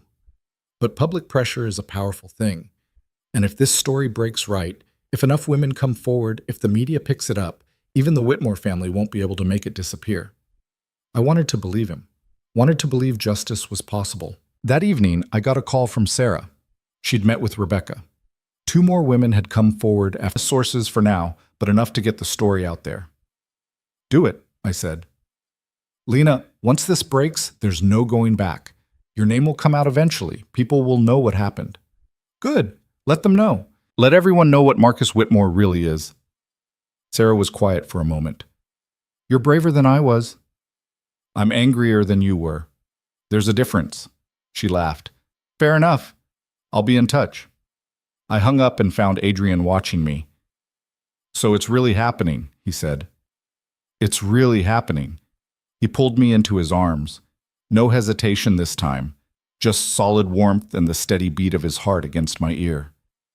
Whatever comes next, he said quietly. We face it together. I held on to him and let myself believe it. 3 days later, the story broke. The headline appeared on every major news site within hours. Sarah had timed it perfectly. Morning rush hour when people were checking their phones on the way to work, scrolling through social media over coffee. By noon, it was trending on 3 different platforms. I watched the numbers climb from Adrian's study. Shares, comments, reactions. The story was spreading faster than wildfire. My phone hadn't stopped ringing since 7 a.m. I'd turned off notifications around 8 because the constant buzzing was making me nauseous. Now it just vibrated silently on the desk, screen lighting up every few seconds with another call I wasn't going to answer. You should eat something, Adrian said from the doorway. He'd been hovering all morning, bringing coffee I didn't drink and food I couldn't stomach. I'm not hungry. You need to eat anyway. Adrian, Lena. He came into the room, crouched in front of my chair, so we were eye level. I know this is overwhelming. I know you're scared, but you're going to need your strength for what comes next. What comes next is my family disowning me and Marcus's lawyers destroying my credibility. Probably, but you knew that going in. His hand found mine. You can't back out now, too late for second thoughts. He was right. The story was out there, my name attached to it whether I liked it or not. Sarah had kept me anonymous in the article itself, but anyone with half a brain and access to Google could figure out who the Miami socialite who called off her wedding hours before the ceremony was. Elena appeared with a tray, toast, scrambled eggs, orange juice. She set it on the desk without a word, gave my shoulder a gentle squeeze, and left. I picked at the toast, got down about half of it before my stomach rebelled. Adrian's phone buzzed. He checked it, frowned. What? I asked. Marcus's PR team just released a statement. My stomach dropped. Already? They've been preparing for this. Probably had it ready to go the second the story broke. He pulled up the statement on his laptop, turned it so I could see. I read it twice, feeling sicker with each word. Marcus categorically denied all allegations, called them a coordinated smear campaign by disgruntled former acquaintances, suggested that I was bitter about the relationship ending and seeking revenge. His lawyer hinted at possible legal action for defamation. They're calling me a liar, I said flatly. Of course they are. That's page 1 of the crisis management playbook. Deny, deflect, discredit. What's page 2? Going after your credibility, which means they're probably digging into your past right now, looking for anything they can use against you. There's nothing to find. I've been boring my whole life. Doesn't matter. They'll take boring and spin it into something else. You were too clingy, too demanding, too emotional. You have mental health issues. You're unstable. I get it. I stood up, started pacing. They're going to make me look crazy. They're going to try. Whether they succeed depends on how we respond. We? Adrian stood too. You think I'm letting you face this alone? Sarah's already working on a counterstatement. I've got my own PR team ready to push back on anything the Whitmores put out. And I'm making some calls this afternoon that should make their lawyers think twice about going after you legally. What kind of calls? The kind that remind people I have resources too, and that coming after someone under my protection is a bad idea. The possessiveness in his voice should have bothered me. Instead, it felt like safety. What about my family? I asked. Have you heard anything from them? Your father left 3 messages. Your mother left 5. Claire's been calling every 15 minutes. What do they want? Your father wants you to issue a retraction. Your mother wants you to come home so you can discuss this properly. Claire, he paused. Claire's messages were mostly crying. She doesn't get to cry. She's not the victim here. I know, but she's also realizing that if the story's true about you, it might be true about her too. That Marcus didn't actually love her, that she was just collateral damage, a convenient backup plan. I stopped pacing. Should I call her? Do you want to? Did I? Part of me wanted to let Claire suffer, to let her figure out on her own that she'd been played just as badly as I had. But another part, the part that remembered us as kids before everything got complicated, felt something almost like pity. Not yet, I decided. Let her sit with it for a while. The afternoon got worse before it got better. Marcus's team released a second statement, this one more aggressive. They had witnesses who would attest to my erratic behavior in the weeks before the wedding. They had evidence, texts, emails, that showed I'd been obsessed with Marcus, unwilling to accept that the relationship was over. I stared at my phone when Sarah forwarded me the statement. I never sent those texts. I never wrote those emails. They're fabricated, Sarah said. We were on a video call, her face tight with anger on the screen. I'm having our tech expert verify it, but I'd bet money those messages are fake. Can we prove it? Maybe. It'll take time. But Lena, you need to prepare yourself. This is going to get uglier before it gets better. Marcus has unlimited resources and no conscience. He's going to throw everything at you. Great. That's just great. The good news is, 2 more women contacted me after the article dropped. They're ready to go on record.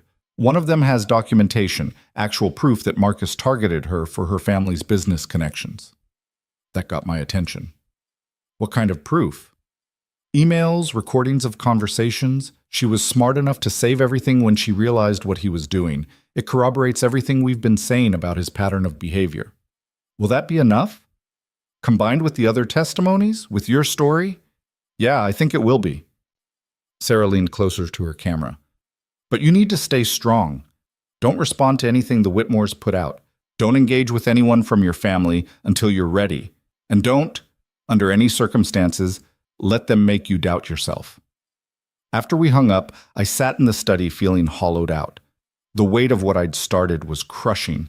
Every news site, every gossip blog, every social media platform, they were all talking about me, speculating, judging, taking sides. Some people believed me, posted messages of support, shared their own stories of manipulation and betrayal. Those messages made me cry. But others called me a liar, an attention seeker, a bitter ex trying to ruin a good man's reputation. Those messages made me want to throw my phone through a window. Adrian found me around 6, still in the study, staring at nothing. Come on, he said. You need a break. I don't want a break. I want this to be over. It's not going to be over for a while, so you need to take breaks or you'll lose your mind. He held out his hand. Trust me. I let him lead me downstairs through the house, out to the terrace. The sun was setting, painting the sky in oranges and purples.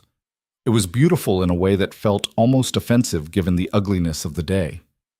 Sit, Adrian said, gesturing to one of the lounge chairs. I sat. He disappeared inside, came back a few minutes later with 2 glasses of wine and a blanket. Draped the blanket over my legs, the evening was cooling off, and handed me a glass. I'm not much of a drinker, I said. Tonight you are. Doctor's orders. You're not a doctor. I'm whatever you need me to be right now. I took a sip. The wine was good, expensive, probably cost more than my car insurance. I took another sip. We sat in silence for a while, watching the sun disappear into the ocean. Boats moved across the water in the distance. People were out there, living normal lives, having normal problems. The thought was almost funny. Can I ask you something? I said finally. Always. Do you regret it? Getting involved in this mess? Adrian was quiet for a moment. Then he said, No, not even a little bit. Even though it's complicated, even though my family's a disaster and Marcus is going to come after you too? Especially because of that. He turned to look at me. I told you why I hate Marcus, what he did to my brother, but I didn't tell you the whole truth about why I helped you that night. What's the whole truth? When I saw you sitting on those church steps, crying in that dress, I saw Alex. Not literally, but I saw what Marcus does to people, how he breaks them down, uses them up, leaves them destroyed, and I thought, not again, not if I can stop it. He paused. But then I got to know you, and it stopped being about Marcus or revenge or anything like that. Started being about you, about wanting to see you fight back, about wanting to be there when you did. That's a lot of pressure. You've already handled it. Everything you've done in the last 3 weeks, standing up to your father, going on record with Sarah, refusing to back down, that's all you. I just gave you a safe place to land while you figured it out. I don't feel very strong right now. Strength isn't about not being scared. It's about being terrified and doing the thing anyway. He reached over, took my hand. You're one of the strongest people I know. I wanted to believe him. Wanted to believe I was strong enough for whatever came next. That night, I couldn't sleep. My mind kept spinning, replaying the day, imagining tomorrow, catastrophizing about everything that could go wrong. Around 2 a.m., I gave up and went downstairs. Adrian was in the kitchen making tea. He looked up when I came in, unsurprised. Can't sleep either? I asked. Haven't been sleeping well for weeks. Comes with the territory. What territory?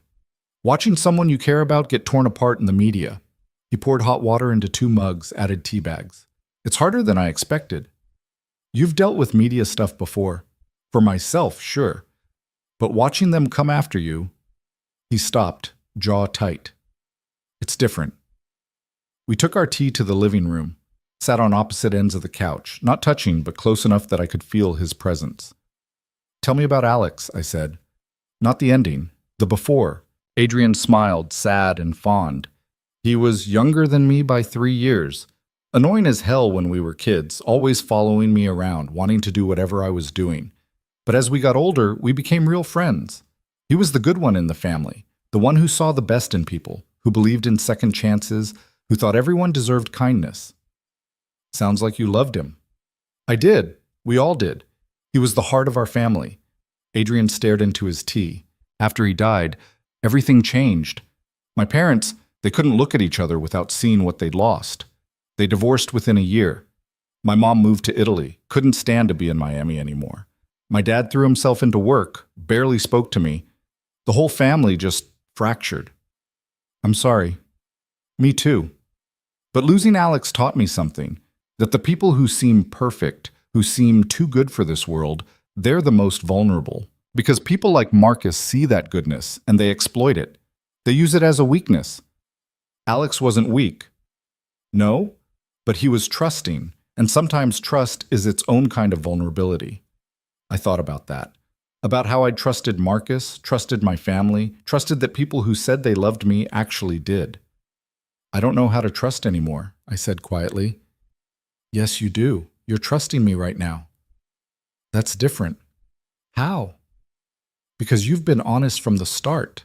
You told me you were using me to hurt Marcus. You didn't pretend to be something you're not. That's exactly my point. Trust isn't about blind faith. It's about knowing someone's motivations and choosing to believe in them anyway.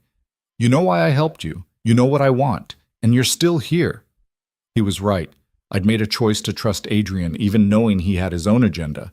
But that choice felt different than the blind trust I'd given Marcus. What do you want now? I asked. Now that the story's out, now that we're in the middle of this war, what do you want?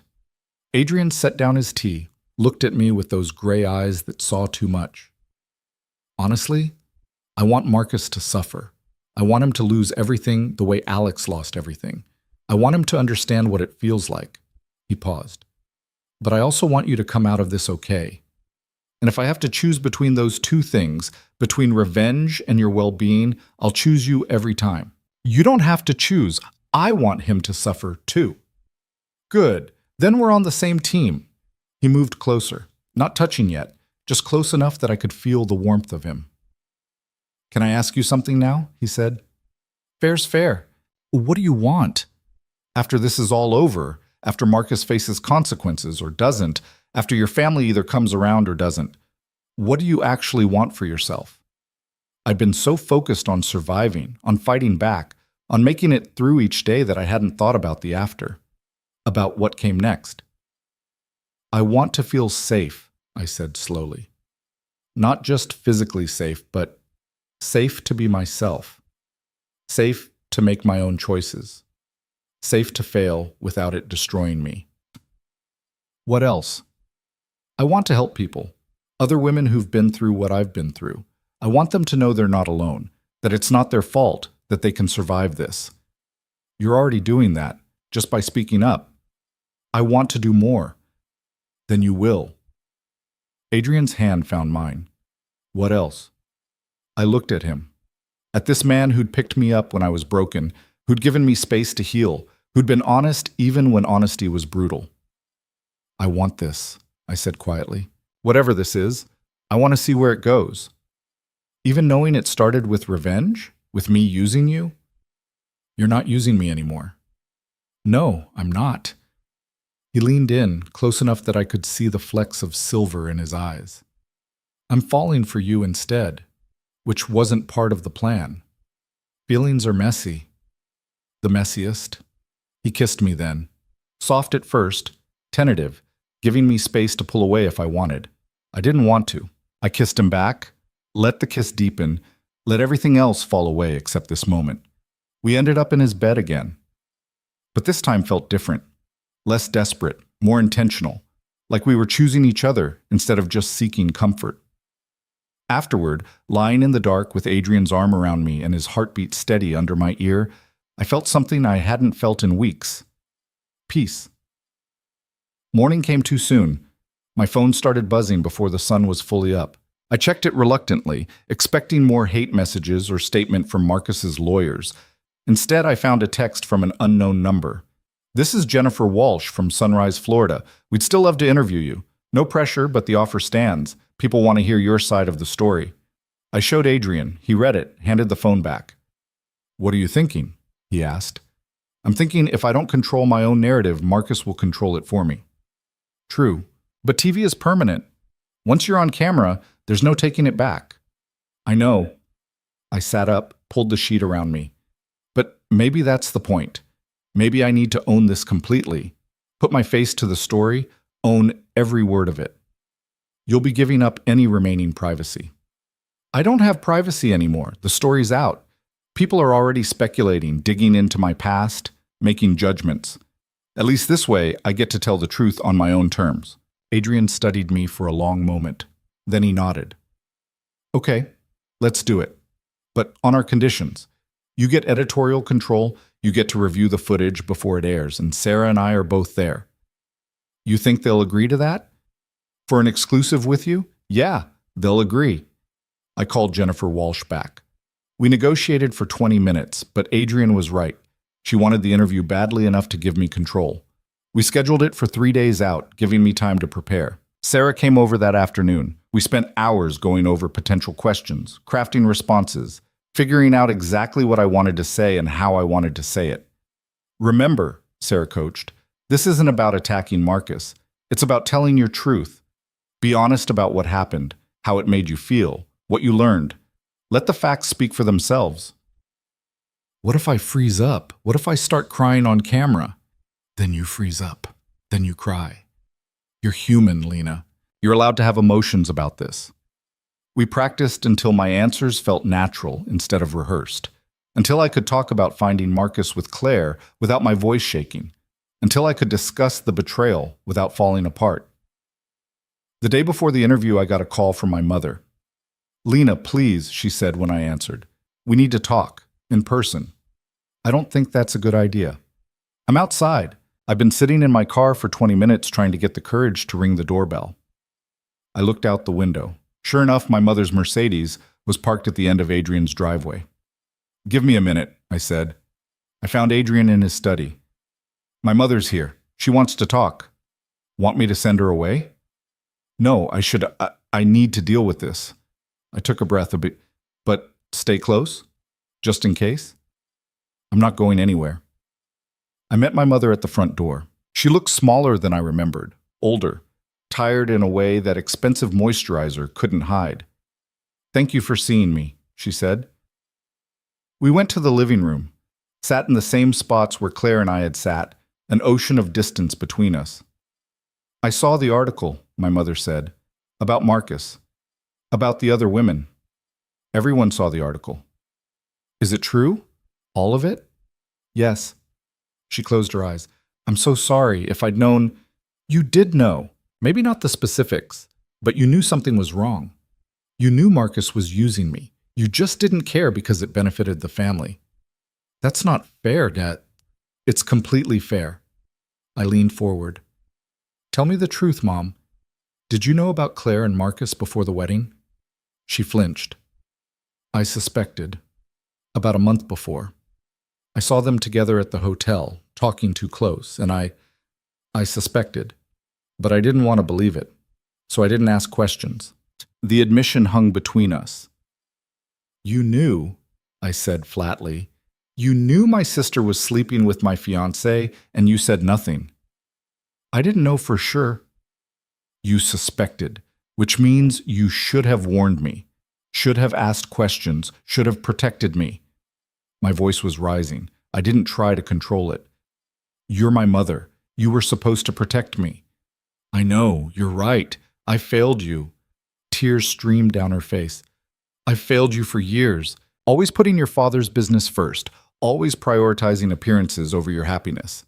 I told myself I was preparing you for the real world, teaching you how to survive in our social circle. But really, I was being a coward. I'd imagined this conversation 100 times. Imagined screaming at her, making her hurt the way she'd let me hurt. But now that it was happening, I just felt tired. Why are you here? I asked. Because you're my daughter, and because I need you to know that I'm proud of you. That caught me off guard. What? For fighting back. For refusing to be silent. For being braver than I ever was. She wiped at her eyes. Your father is furious. He's threatening to sue Marcus, to sue the newspaper, to sue everyone. But I told him he needs to let it go. That you have every right to tell your story. How'd that go over? He's not speaking to me. Moved into the guest room, but I don't care. For once in my life, I'm choosing my daughter over his ego. I wanted to believe her. Wanted to think my mother was finally standing up for me. What about Claire? I asked. Claire's a mess. She won't come out of her room, won't talk to anyone. I think she's starting to realize she was played too. Good. She should realize it. Lena, no, I don't want to hear you defend her. She slept with my fiancé. She betrayed me. Whatever she's feeling now is her own fault. I know, you're right. My mother stood up. I just wanted you to know that I'm here. If you need anything, if you want to talk, if you just want someone to sit with you while you cry, I'm here. I know I haven't earned that privilege, but I'm offering anyway. She walked to the door, turned back. One more thing. Your interview tomorrow. I'll be watching, and no matter what you say, no matter who you implicate or what secrets you reveal, I support you, completely. Then she left. I sat there for a long time, processing. Adrian appeared eventually, sat next to me without a word. She apologized, I said. I heard. I don't know if I can forgive her. You don't have to decide that today, or tomorrow, or next year. Forgiveness is a process, not a moment. I leaned into him. Your wisdom is annoying sometimes. I know, it's part of my charm. That night, I barely slept. My mind kept running through the interview, imagining everything that could go wrong. What if I said the wrong thing? What if I came across as bitter or vindictive? What if I cried too much or not enough? Around dawn, I gave up on sleep and went downstairs. Found Elena already in the kitchen, making coffee. Big day, she said, handing me a cup. Huge day. You're ready. I don't feel ready. No one ever does. But you'll do it anyway. That's what makes you strong. She squeezed my hand. Mr. Voss is very proud of you. He doesn't say it, but I see it. He told you that? He didn't have to. I've worked for him for 5 years. I know when he cares about someone. She smiled. And he cares about you very much. The interview was scheduled for 10 a.m. at a neutral location downtown. Adrian drove, one hand on the wheel and the other holding mine. Sarah met us in the parking garage, looking nervous for the first time since I'd met her. You okay? She asked. No, but I'm doing it anyway. That's the spirit. We went inside. The makeup artist did my face, keeping it natural but polished. The wardrobe person approved my outfit. Simple black dress, minimal jewelry. Nothing flashy, nothing that screamed, "Look at me." Jennifer Walsh came to check in as they were setting up. "Remember, you have complete control. If I ask something you don't want to answer, just say so. We'll edit it out. Okay?" "And Lena, you're doing a brave thing. Really brave." They mic'd me up, positioned me in the chair, adjusted the lights. Adrian and Sarah stood off camera where I could see them. Adrian gave me a small nod. Sarah gave me a thumbs up. The cameras started rolling. Jennifer smiled warmly. "Lena Carter, thank you for speaking with us today." "Thank you for having me." "Let's start at the beginning. How did you meet Marcus Whitmore?" I took a breath, started talking. The words came easier than I expected. I told them about the charity gala, about Marcus's pursuit, about falling in love, or what I'd thought was love. I told them about the wedding planning, about my sister's increasing presence, about the small warning signs I'd ignored. Then I told them about the wedding day, about walking into that room and seeing my whole future explode, about running through Miami with nowhere to go. "That must have been devastating," Jennifer said gently. "It was, but it was also clarifying. In that moment, I realized I'd spent 3 years with someone who didn't love me, who'd been using me the whole time. And that hurt. But it also freed me to start asking questions. I told them about Sarah's investigation, about the other women, about realizing I wasn't alone. "What do you want people to understand about this situation?" Jennifer asked. I looked directly at the camera, thought about all the women watching who'd been through something similar, who were blaming themselves, thinking they were alone. I want people to understand that manipulation is insidious. It doesn't always look like abuse. Sometimes it looks like love. Sometimes it looks like a perfect relationship with a successful, charming man who says all the right things. I paused. But if someone is using you for your connections, for your money, for your family's business, that's not love. And it's not your fault. You didn't deserve it. And you have every right to speak up. The interview lasted 45 minutes. Jennifer asked about my family's reaction, about the business implications, about what I hoped would happen next. I answered honestly, carefully, trying to balance truth with grace. Finally, she asked, "What would you say to Marcus Whitmore if he was watching this right now?" I'd prepared for this question, practiced the answer until it was smooth. But in the moment, the prepared answer fell away. What came out was raw and real and completely unplanned. I'd say you underestimated me. You thought I'd be ashamed, that I'd hide, that I'd protect your reputation to save my own. But you were wrong. And every woman you've hurt, every life you've damaged, we're coming for you. We're telling our stories. We're exposing who you really are. And there's nothing you can do to stop us. "Cut," the director called. The lights dimmed. Someone removed my microphone. My hands were shaking. Jennifer leaned forward. That was perfect, powerful, exactly what needed to be said. Adrian and Sarah appeared immediately. Adrian pulled me into his arms. "You did it," he said into my hair. "You were amazing." I went off script at the end. "I know, it was perfect." Sarah was grinning. "That last answer, that's going to be the soundbite everyone plays. You just declared war." "Good," I said. "I'm ready for war." The headline hit the Miami Herald's website at 6 in the morning. "Serial seducer, Miami businessman, accused of targeting women for financial gain." I was already awake when my phone started exploding. Texts, calls, notifications, all of them flooding in faster than I could process. Sarah had warned me it would be intense, but nothing prepared me for actually seeing it. The article didn't name me directly, but it didn't have to. Anyone who'd been following the society pages knew about the Carter Whitmore wedding that never happened. The timeline alone was enough for people to connect the dots. Adrian found me on the terrace, staring at my phone with shaking hands. "It's everywhere," I said. "CNN picked it up. So did the Washington Post. This is national." He sat down beside me. "Having second thoughts?" "No, maybe. I don't know." I scrolled through the comments section, a mistake I knew better than to make but couldn't help. Half the people are calling us liars. The other half are saying we deserved it for being stupid enough to fall for him. The internet is cruel. Don't read the comments. Too late. I set the phone down before I threw it off the terrace. My mother's called 17 times. My father sent a text saying I've destroyed the family name and he never wants to see me again. What about Claire? I pulled up her message. Read it aloud. I hope you're happy. You've ruined everything for everyone. Marcus and I were going to make this work, but now his reputation is destroyed. This is your fault. Adrian's expression darkened. She's delusional. She's in love, or thinks she is. I laughed bitterly. Give it 6 months. She'll be the next victim with a story to tell. My phone rang again. Unknown number. Against my better judgment, I answered. Is this Lena Carter? A woman's voice. Young, nervous. Who's asking? My name is Jennifer Walsh. I'm a producer for Sunrise, Florida. We'd like to interview you about the allegations against Marcus Whitmore.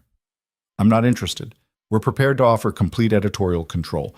You tell your story your way. No ambush questions, no surprise confrontations. Just you, sharing what happened. I should have said no, should have hung up. But something about the idea of controlling my own narrative appealed to me. I need to think about it. Of course, but Miss Carter, other women are starting to come forward. Women who aren't part of Sarah Brennan's investigation. Women who saw the article and realized they weren't alone. Your story is giving them courage. Just wanted you to know that. She gave me her contact information and hung up. I sat there, phone in my hand, processing what she'd said. Other women. More than just the 5 Sarah had found. How many had Marcus hurt? What did they want? Adrian asked. I told him. He frowned. TV interview is risky. Once you're on camera, you can't take it back. I know, but maybe that's the point. Maybe I need to own this completely. Put my face to the story. Your father will lose his mind. My father already disowned me this morning. What's he going to do, disown me harder? Adrian smiled despite himself. Fair point. He stood up, held out his hand. Come on, I want to show you something before you decide. He led me to his study, pulled up a website on one of his monitors, a support forum for victims of manipulative relationships. The homepage was flooded with new posts, all from the last few hours. Look at this, Adrian said, clicking on one. The post was from a woman in Texas. She'd dated Marcus 3 years ago, before he'd moved on to someone else. She'd thought it was just a bad breakup. But seeing the article made her realize it was a pattern. She'd spent 3 years blaming herself, and now she understood it wasn't her fault. Adrian clicked another post, then another, dozens of them. Women sharing their stories, finding solidarity, realizing they weren't alone. You did this, Adrian said quietly. By being brave enough to speak up, you gave all of them permission to do the same. Tears stung my eyes. I didn't think it would matter this much. It always matters. That's what men like Marcus count on, that we'll stay silent, that shame will keep us isolated. He turned to face me. You broke that silence. Now decide how far you want to take it. I thought about it. About all those women posting their stories. About Jennifer Walsh's offer. About Marcus sitting somewhere, watching his carefully constructed image crumble. Set up the interview, I said, but I want Sarah there. And I want you there too. You sure? I've never been more sure of anything. The interview was scheduled for 3 days later. In the meantime, the story grew bigger. More women came forward. The count was up to 15 now, spanning 6 years. Marcus's lawyer released a statement denying everything, calling it a coordinated attack by jealous ex-girlfriends and opportunists. That just made people angrier. My father tried one more time to intervene. He showed up at Adrian's house with his lawyer, demanding I retract my statement and publicly apologize to the Whitmore family. I met him in the entry hall. Adrian stood behind me, a silent presence. No, I said before my father could start his prepared speech. Lena, listen to me. No, you listen. I spent my entire life doing what you wanted, marrying who you wanted, building the future you planned. And where did it get me? Betrayed, humiliated, and sitting on church steps in the rain with nowhere to go. That's dramatic. It's the truth. And now you want me to lie to protect Marcus Whitmore, to save a business deal. I won't do it. My father's face turned red. You ungrateful, careful, Adrian said quietly. You're in my house. You'll speak to her with respect, or you'll leave. My father's attention shifted to Adrian. This is your doing. You poisoned her against her own family. I gave her a place to stay when her family abandoned her. There's a difference. You're using her, bitch. Everyone's been using her. The words burst out of me. You used me to seal business deals. Marcus used me for permits and connections. Claire used me to feel important. The only person who's been honest about his motivations is standing right behind me.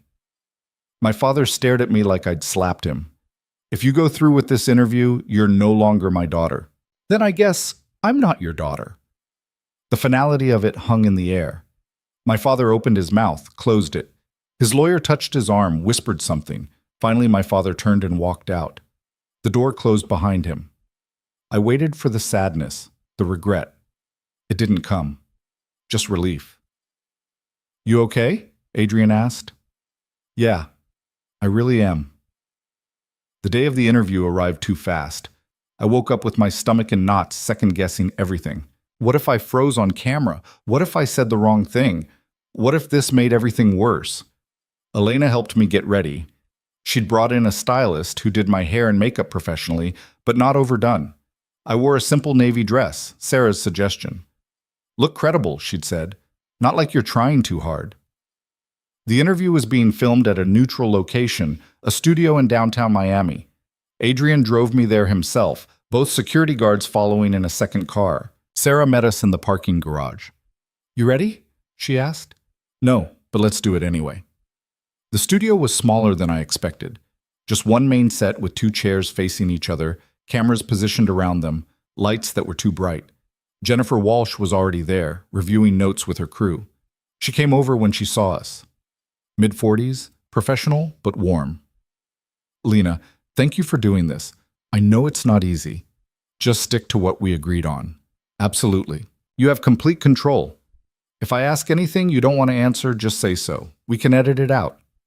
They mic'd me up, had me sit in one of the chairs, adjusted the lights.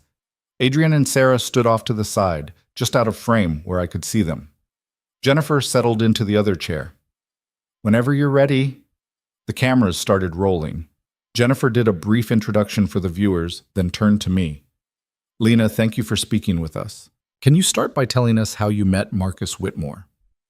I took a breath, started talking. I told them about the charity gala 3 years ago, about Marcus's focused pursuit, about falling in love or thinking I had, about the engagement, the wedding planning, my sister's increasing presence in our lives.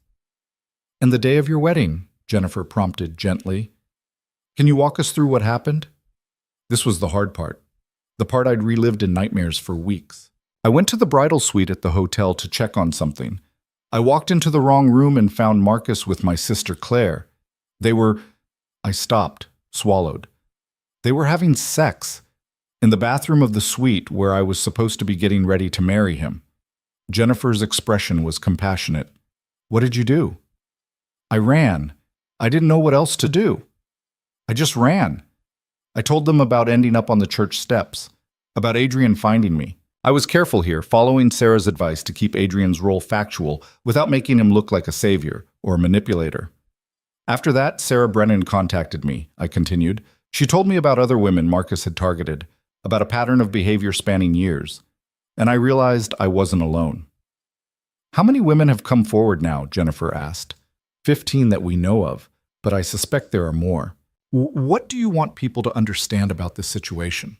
I looked directly at the camera. I want people to understand that this isn't about heartbreak or revenge. This is about a man who systematically targets and manipulates women for professional gain, who destroys lives and careers to advance his business interests.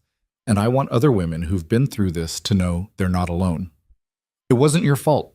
You didn't deserve it, and you have the right to speak up. The interview continued for another 20 minutes. Jennifer asked about my family's reaction, about the business implications, about what I hoped would happen next. I answered honestly, carefully, trying to sound strong even when my voice shook. Finally, Jennifer said, "Last question. What would you say to Marcus Whitmore if he was watching this right now?" I hadn't prepared for that one, but the answer came easily. I'd say you underestimated me. You thought I'd be too ashamed or too scared to fight back. But you were wrong. And every woman you've hurt, every life you've damaged, we're all watching you now. Your carefully constructed image is gone, and you're going to have to answer for what you've done. Cut, the director called. The lights dimmed. Someone removed my microphone. Jennifer shook my hand. That was powerful, she said. Really powerful. This is going to make an impact. I hoped she was right. Adrian drove me home in silence. I was wrung out, exhausted from holding myself together through the interview. When we got back to his house, I went straight to my room and collapsed on the bed. I must have fallen asleep because the next thing I knew, it was dark outside and Adrian was sitting on the edge of the bed. "Hey," he said softly, "you've been asleep for 4 hours. What time is it? Almost 9. You hungry?" I was starving. We went downstairs, where Elena had left dinner warming in the oven. We ate in comfortable silence, then moved to the living room. "The interview airs tomorrow morning," Adrian said. "Sarah thinks it's going to be big. Good big or bad big? Depends on your definition. Media attention big, definitely. The Whitmore family is already preparing their counteroffensive." "What does that mean?" "Lawyers, PR firms, probably some strategically leaked stories to make you look bad. They're going to fight dirty." I'd expected that. "Let them. I'm done caring what they think." Adrian studied me. "You've changed. In the weeks you've been here, you're harder." "Is that bad?" "No, just different. The woman who showed up on my doorstep in a wedding dress would never have done that interview. That woman was a coward. That woman was surviving the best way she knew how. There's no shame in that." He moved closer. "But I like this version too. The one who fights back." The air between us shifted. We'd been dancing around this for weeks, the attraction, the connection, whatever this was building between us. Living in the same house, sharing meals and conversations and increasingly intimate moments without crossing any lines. "Adrian," I said quietly. "Yeah?" "I don't want to be alone tonight." He understood what I was asking, what I wasn't asking. "You sure?" "I'm sure." He kissed me then, gentle at first, testing, making sure this was what I wanted. When I kissed him back, it deepened. Different from the comfort he'd offered before. This was heat and need and weeks of tension finally breaking. We made it upstairs somehow, hands and mouths in desperate urgency. Adrian's room this time, not the guest suite, his bed, his space. "We can stop," he said at one point. "If this is too much, too fast, don't stop." So he didn't. Later, much later, I lay in his arms trying to remember the last time I'd felt this calm, this right. Maybe never. "What are you thinking?" Adrian asked. "That I should probably feel guilty, that it's too soon after Marcus, that this is complicated, that I'm rebounding or making bad decisions." "But you don't feel guilty." "No, I feel—" I searched for the word. "Free." His arms tightened around me. "Good." I fell asleep like that, wrapped in Adrian Voss and the strange safety I'd found in the most unexpected place. The interview aired the next morning. I didn't watch it, couldn't make myself sit through seeing my own face on television, hearing my own voice talk about the worst moments of my life. But Adrian did, on the monitor in his study, while I paced the terrace and tried not to throw up from nerves. He came out after it ended. "It's good, really good. You came across exactly how we wanted. Credible, sympathetic, strong." "What's the reaction?" He showed me his phone. Twitter was exploding. The hashtag Believe Lena was trending. So was hashtag Whitmore Predator. News outlets were picking up the story, expanding on it, finding new angles. And then, around noon, something shifted. Marcus's lawyer held a press conference.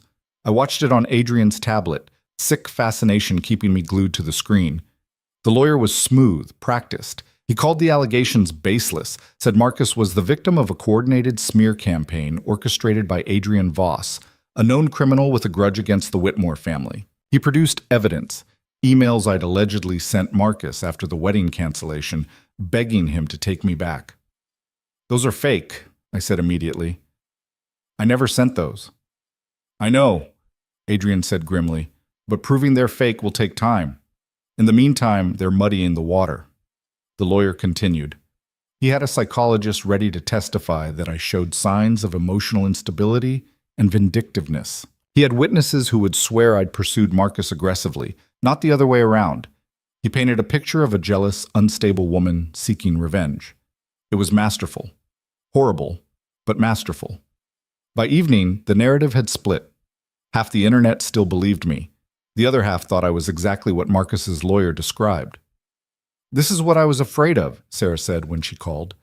They're making this about your credibility instead of his pattern of behavior. So what do we do? We keep fighting. I'm working with a forensic analyst to prove those emails are fabricated. And 3 more women contacted me today. They're ready to go public, too.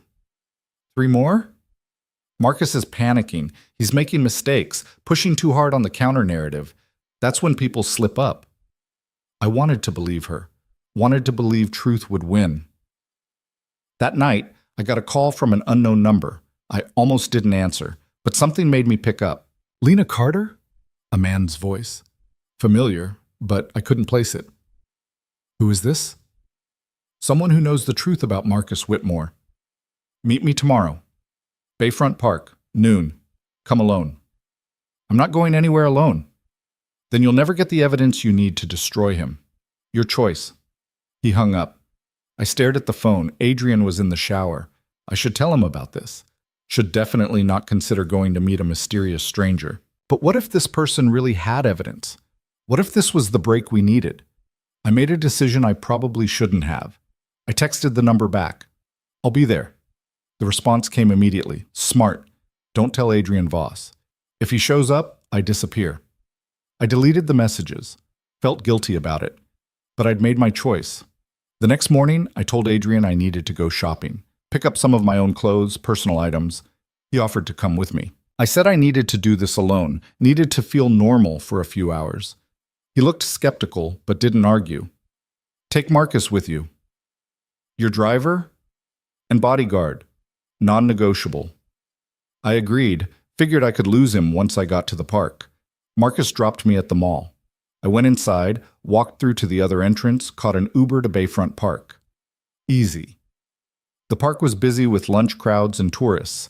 I found an empty bench near the water, sat down, and waited. Noon came and went. Nobody approached. I was starting to think it was a setup when a man sat down next to me. Mid-50s, gray suit, expensive watch. He looked like every other businessman in Miami. Miss Carter, he said without looking at me. Thank you for coming. Who are you? Someone who worked for Marcus Whitmore for 10 years. Until last week when I realized I couldn't stomach it anymore. What's your name? Doesn't matter. What matters is what I have. He pulled out a flash drive, held it low where only I could see it. This contains financial records, emails, recorded phone calls.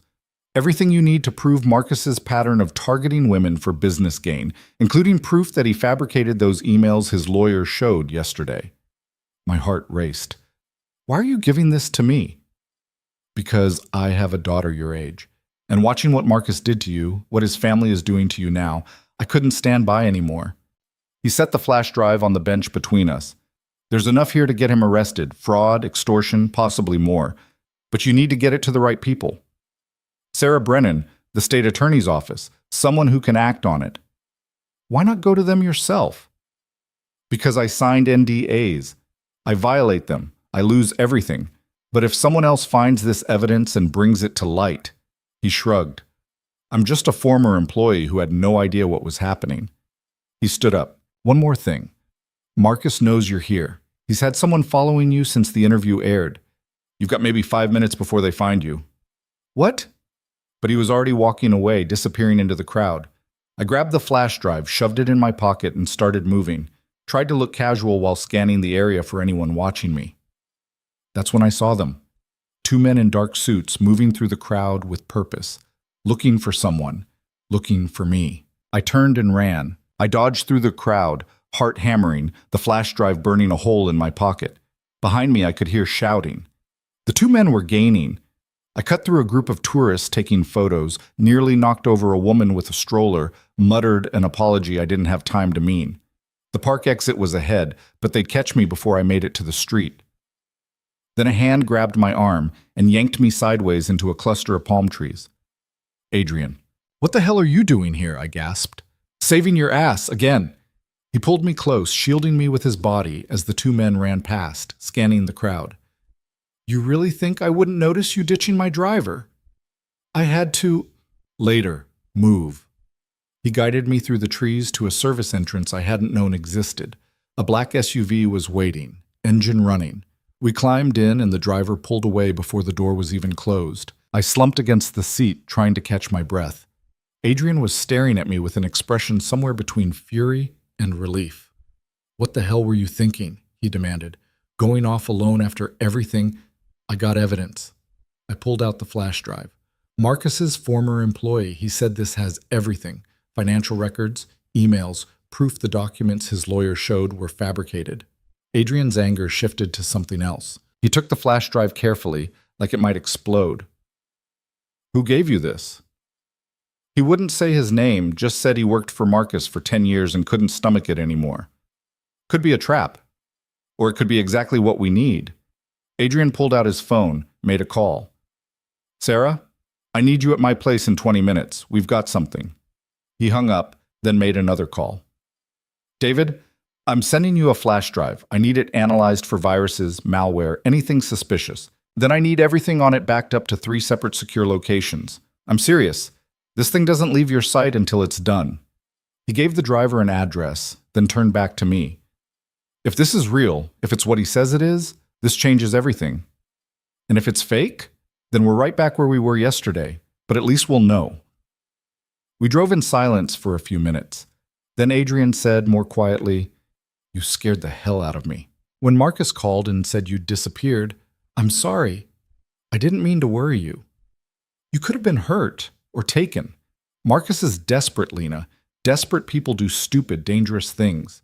I know, but I couldn't pass up the chance." He shook his head but didn't argue further.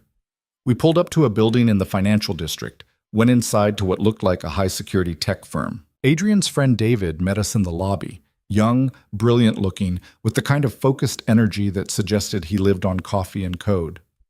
"This is it?" David asked, taking the flash drive. "That's it. How long will the analysis take?" "Couple hours for the security check, longer to go through all the data if it's clean." "Do the security check first. Call me the second you know." We left David to his work and went back to Adrian's house. Sarah was already there, pacing the living room. "Tell me everything," she said as soon as we walked in. I did. About the mysterious call, the meeting, the man in the gray suit, what he'd said about the flash drive's contents. Sarah listened without interrupting, her expression growing more intense with each detail. "If this is real," she said when I finished, "we can take it straight to the state attorney. Financial fraud, falsifying evidence, extortion, Marcus could be looking at serious prison time. And if it's not real, then someone just wasted a lot of our time and energy." She checked her phone. "I've got connections at the state attorney's office.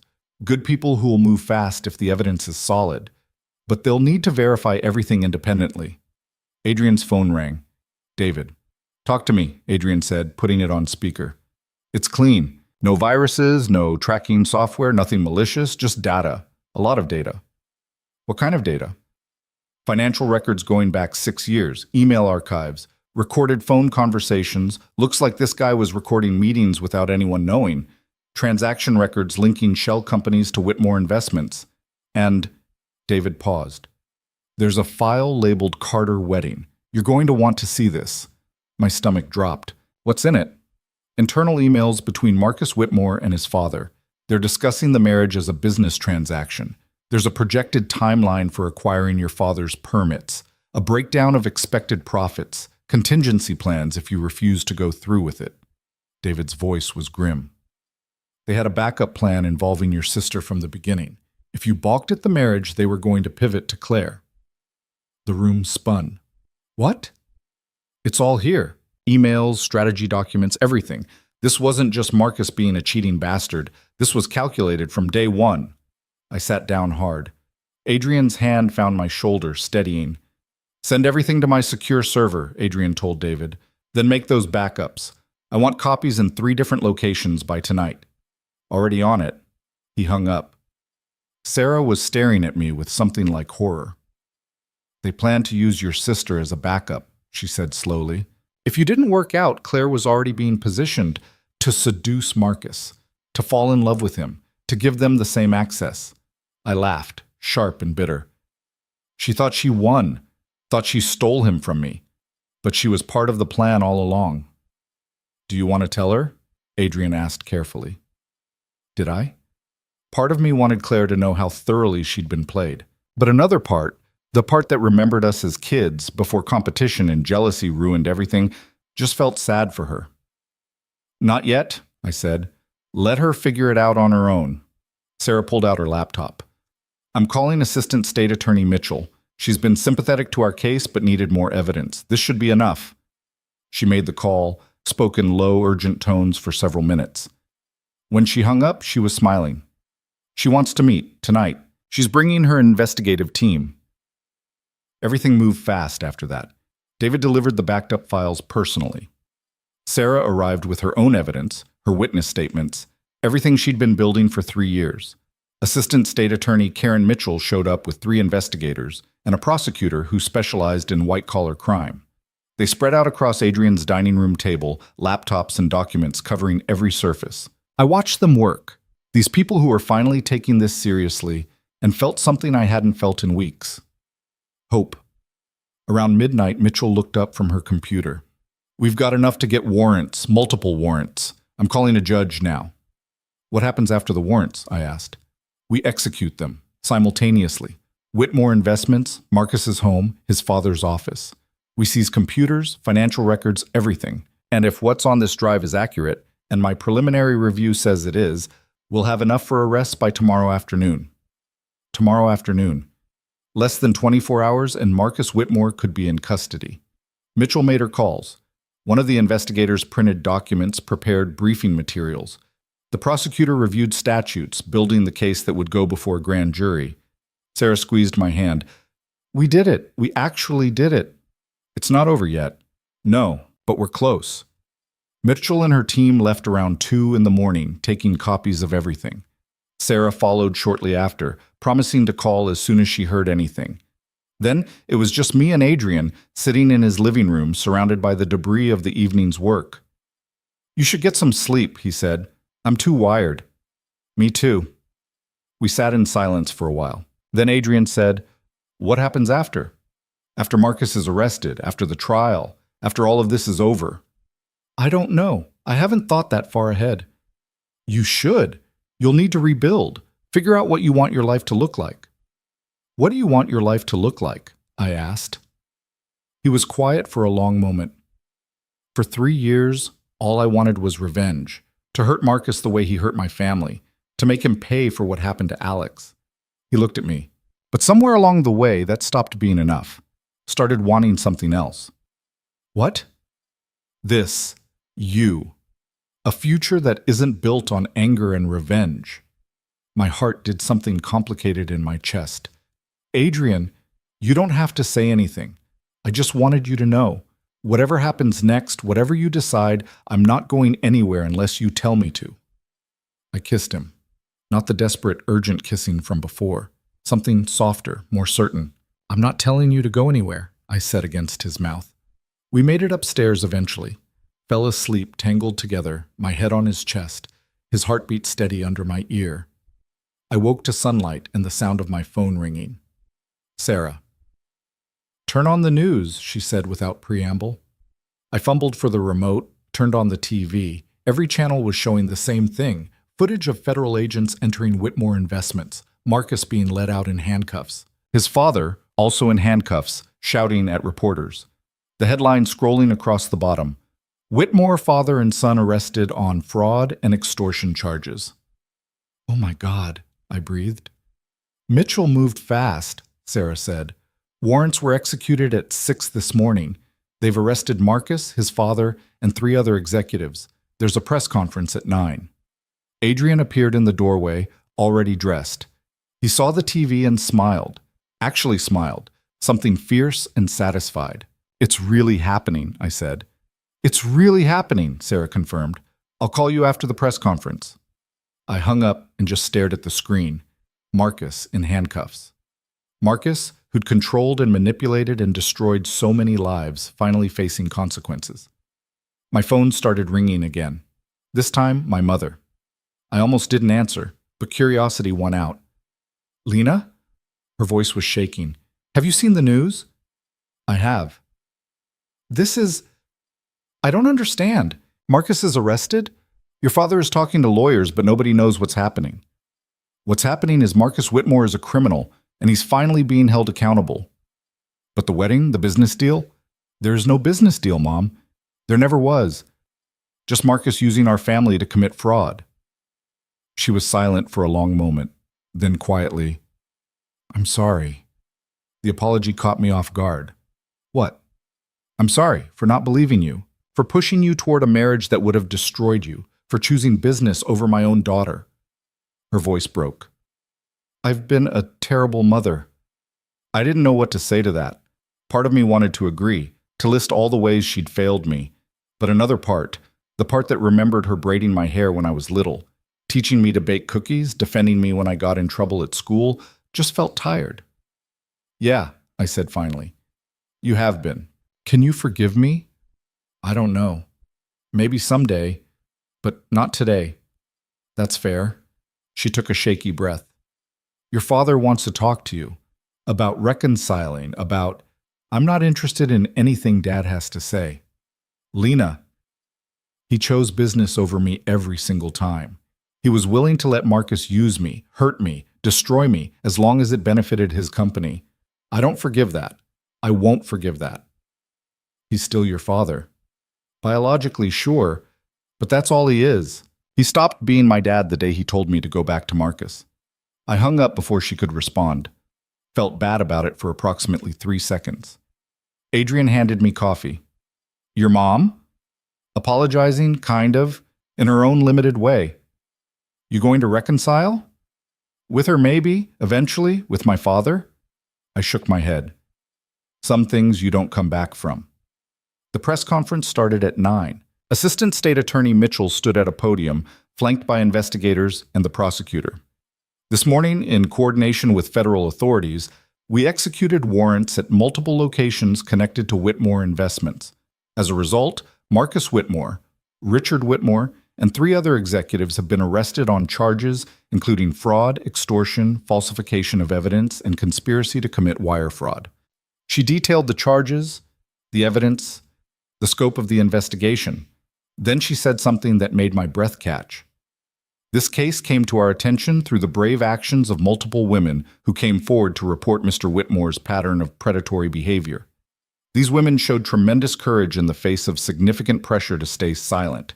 This prosecution would not have been possible without them. Multiple cameras flashed. Reporters shouted questions. Will you be calling these women as witnesses?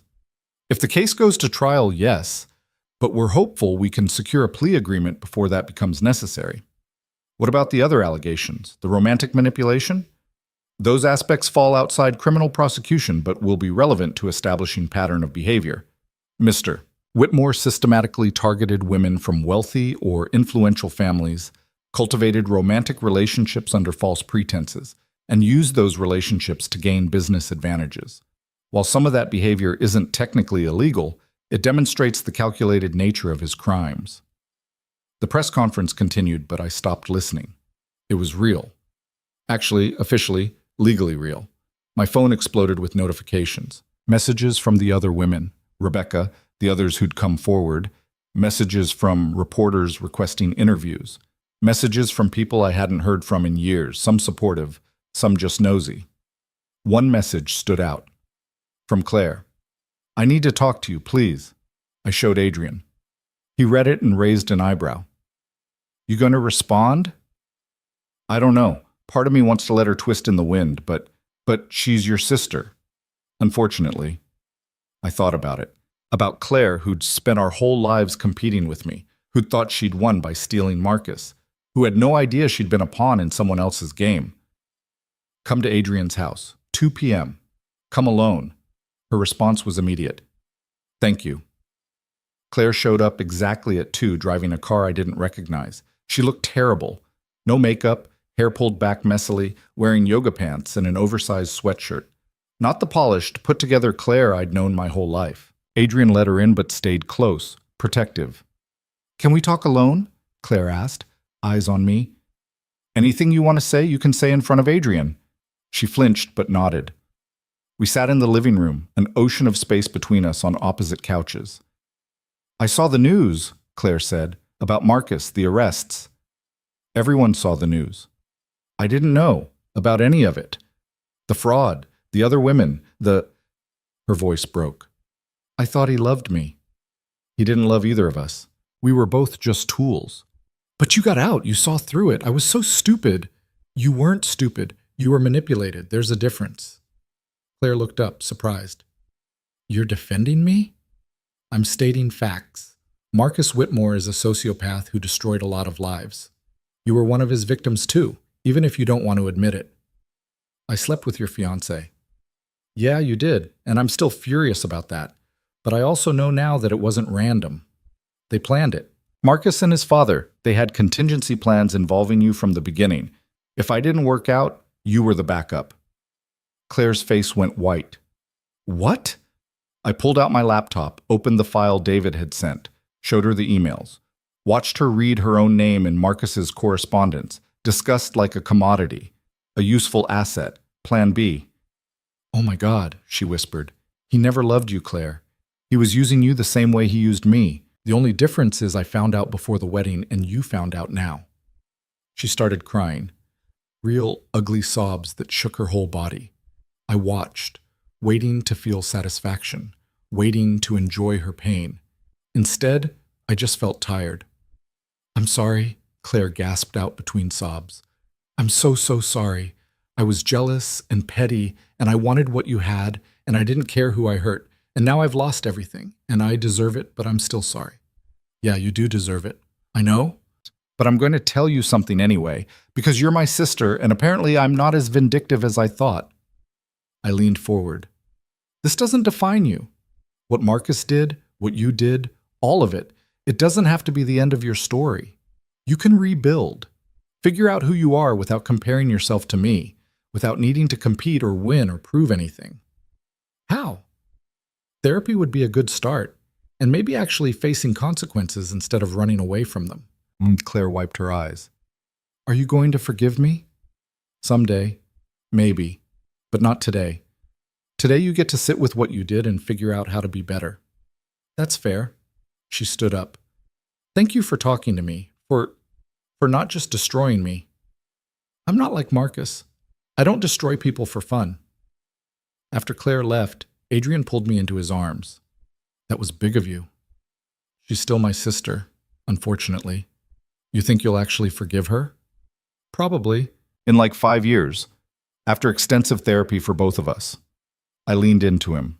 Family's complicated. Tell me about it. The next few weeks were chaos. The Whitmore case dominated the news. More women came forward, expanding the scope of the investigation. The prosecutors built an airtight case. Fraud, extortion, tax evasion, the works. Marcus's lawyers tried to negotiate a plea deal. The state attorney's office refused. They were going to trial. Sarah called me almost daily with updates. The grand jury had indicted. Bail had been set impossibly high. Marcus's assets were frozen. His father's too. The carefully constructed Whitmore empire was crumbling in real time. My father tried to distance himself from the Whitmores, claiming he'd been a victim too. Nobody bought it. Carter Development stock took a hit. Several major investors pulled out. For the first time in his life, my father faced actual consequences for his choices. I didn't feel bad about it. 3 weeks after the arrests, I got a call from Assistant State Attorney Mitchell. We've got a plea agreement on the table, she said. Marcus will plead guilty to fraud and extortion, 10 years in federal prison. His father's taking a separate deal, 7 years. They're actually going to prison? They're actually going to prison. The plea hearing is next week. I wanted you to know in case you want to be there. I thought about it. About sitting in a courtroom watching Marcus plead guilty, watching him face justice. I'll be there, I said. The hearing was in a federal courthouse downtown. Sarah met me outside, along with Rebecca and 3 of the other women who'd testified. We walked in together, a united front. Marcus was already seated with his lawyers. He looked thinner, older, defeated. When he saw me, something flickered in his eyes. Regret, maybe. Or just anger at being caught. I didn't care which. The judge entered. Everyone stood. The proceeding began. Marcus's lawyer entered the guilty plea. The judge confirmed Marcus understood the charges, the consequences. Asked if anyone had coerced him. No, Your Honor, Marcus said quietly. And you understand that by pleading guilty, you're waiving your right to trial. Yes, Your Honor. The judge reviewed the plea agreement, asked a few more questions. Then she looked directly at Marcus. Mr. Whitmore, you systematically targeted and manipulated women for financial gain. You destroyed careers, relationships, and lives. You showed no remorse until you were caught. The fact that your actions weren't all technically illegal doesn't make them less reprehensible. She paused. I'm accepting this plea agreement because it guarantees incarceration and restitution. But I want you to understand something. What you did makes you a predator, and predators belong in cages. She banged her gavel. 10 years in federal prison, followed by 5 years supervised release. Court is adjourned. It was done. Actually, officially, finally done. I walked out of that courthouse feeling lighter than I had in months. Sarah hugged me. Rebecca hugged me. We stood on the courthouse steps, cameras flashing, reporters shouting questions. Sarah stepped up to the microphone. Someone thrust at her. Today, Marcus Whitmore was held accountable for years of predatory behavior. This wouldn't have been possible without the courage of the women who came forward. We hope this sends a message that no one is above the law, no matter how wealthy or connected, and that women who speak up will be heard. Simple. Perfect. True. Adrian was waiting by his car. I walked over, let him pull me close. How do you feel? He asked. Like I can finally breathe. 2 months later, he stood in the bedroom of my new apartment, my own apartment, paid for with my own money, chosen by me alone, and surveyed the boxes still waiting to be unpacked. I'd signed the lease last week. It wasn't huge, wasn't fancy like Adrian's house or my father's estate, just a 2-bedroom in Coral Gables with good light and a balcony facing the water. Mine. Adrian appeared in the doorway carrying coffee and pastries from the bakery down the street. You've been up for an hour and haven't unpacked a single box. I'm savoring the moment. By staring at cardboard? By appreciating that I get to choose where everything goes, that this space is mine and nobody can tell me what to do with it. He set down the food, wrapped his arms around me from behind. You're allowed to be excited about your own apartment. I am excited. I'm just also... I paused, searching for the word. Processing. 3 months ago, I was about to marry a sociopath. 2 months ago, I was living in your guest room. Now I have my own place, my own life, my own future. Scary? Terrifying. Also amazing. We spent the day unpacking. Adrian helped hang curtains, assemble furniture, argue about where the couch should go. Elena stopped by with a housewarming gift, a set of expensive cookware, and a handwritten recipe book. For when you're ready to cook for yourself, she said. Or for Adrian when he comes to visit. I'm definitely coming to visit, Adrian confirmed after she left. You better. I have a king-sized bed and everything. We christened the new bed that afternoon. Then we ordered pizza and ate it on the floor because my dining table hadn't been delivered yet. What's next? Adrian asked. You've got the apartment. What else is on the list? Figure out what I want to do for work. I've been coasting on my trust fund, but I need something purposeful. Any ideas? Sarah asked if I wanted to help with her nonprofit. She's expanding it, focusing on helping women who've been victims of financial manipulation and coercion. I'd be good at that. You'd be great at that. What about you? What's next for Adrian Voss? He was quiet for a moment. I've been thinking about Alex, about how he'd want me to spend my life. And I don't think revenge and anger is the answer. What is the answer? Building something good, something that matters. He looked at me. Maybe doing that with you. My heart did that complicated thing again. Like what? Like a foundation in Alex's name, supporting mental health resources, helping people who've lost someone to suicide. Like maybe getting involved in Sarah's nonprofit too, using my resources and connections for something other than vendetta. You'd be good at that. We'd be good at that, together. 6 months later, I was sitting in Sarah's office going over applications for the mentorship program we'd just launched. 20 women in our first cohort, all survivors of manipulative relationships, all ready to rebuild. My phone buzzed.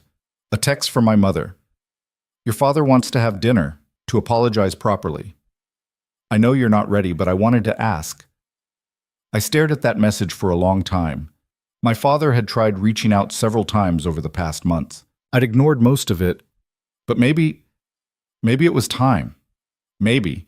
Not ready yet, but maybe someday. Her response was immediate. That's all I can ask. I love you. Love you too, Mom. Progress. Slow, painful, complicated progress. But progress. That evening, Adrian picked me up from work. We drove to South Beach, to the restaurant where we'd had our first real conversation after everything fell apart. Why are we here? I asked. Because I have a question to ask you, and I wanted to do it somewhere meaningful. My heart started racing. Adrian, relax. Not that question. Not yet. We've got time for that. He took my hand. But I do want to ask, would you move in with me? Not because you need a place to stay. Not because I'm protecting you from anything. Just because I love you, and I want to wake up next to you every day and build this life we're creating together. I'd been living on my own for 6 months. Finally independent, finally free, finally my own person. And I wanted to say yes. On one condition, I said. What's that? We get a new house, not your place, not mine, somewhere we choose together, somewhere that's ours from the beginning. Adrian smiled. Deal. We found a house in Coconut Grove 3 weeks later. Not a mansion, not a showplace, just a comfortable home with room to grow, a yard for the dog we immediately adopted, and enough space for both of us to work. Sarah came to the housewarming party.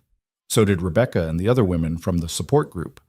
So did Elena, who'd become something like a friend.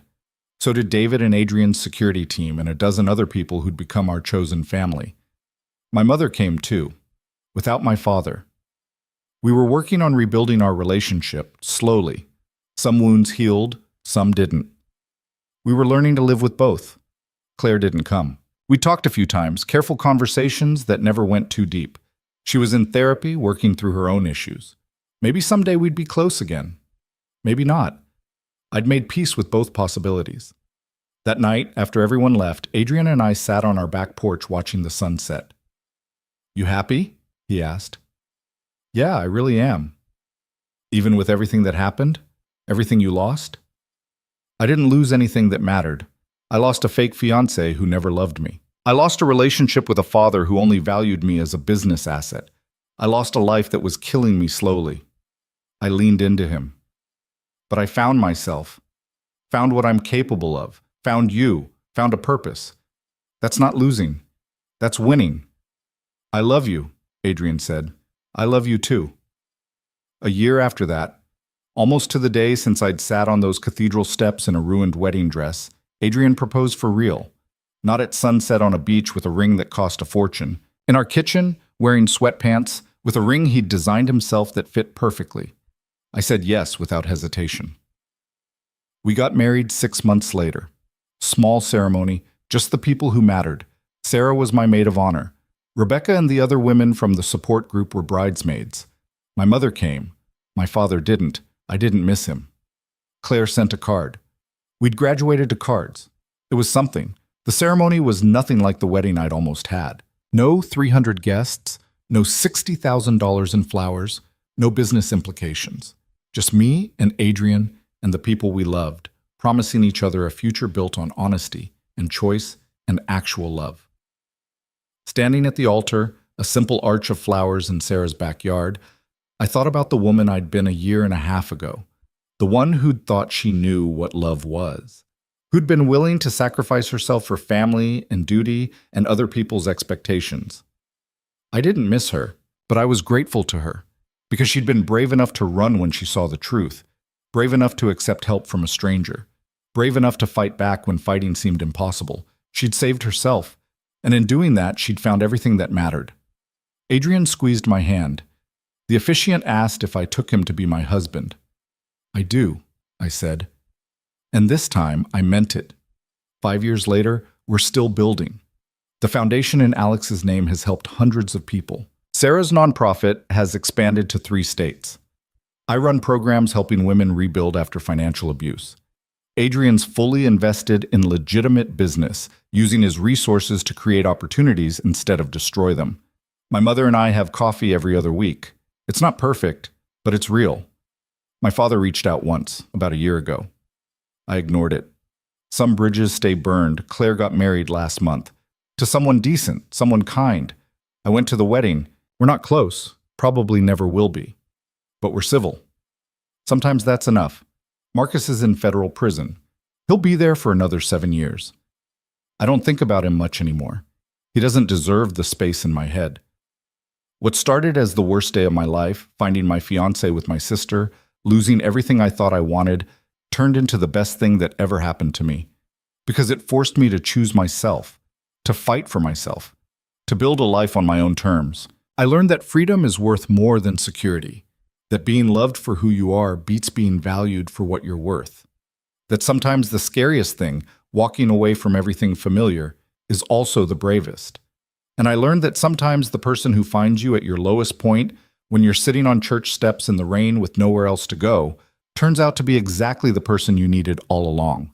Not because he saved you, but because he gave you the space and safety and support to save yourself. That's the real love story. Not the one I thought I was getting when I said yes to Marcus's proposal, but the one I built with Adrian, brick by brick, choice by choice, day by day. The one where I chose myself first and found someone who loved me for it. That's how a freezing night in Miami, a ruined wedding dress, and a dangerous man with kind eyes turned into the beginning of everything that mattered. And I wouldn't change a single moment.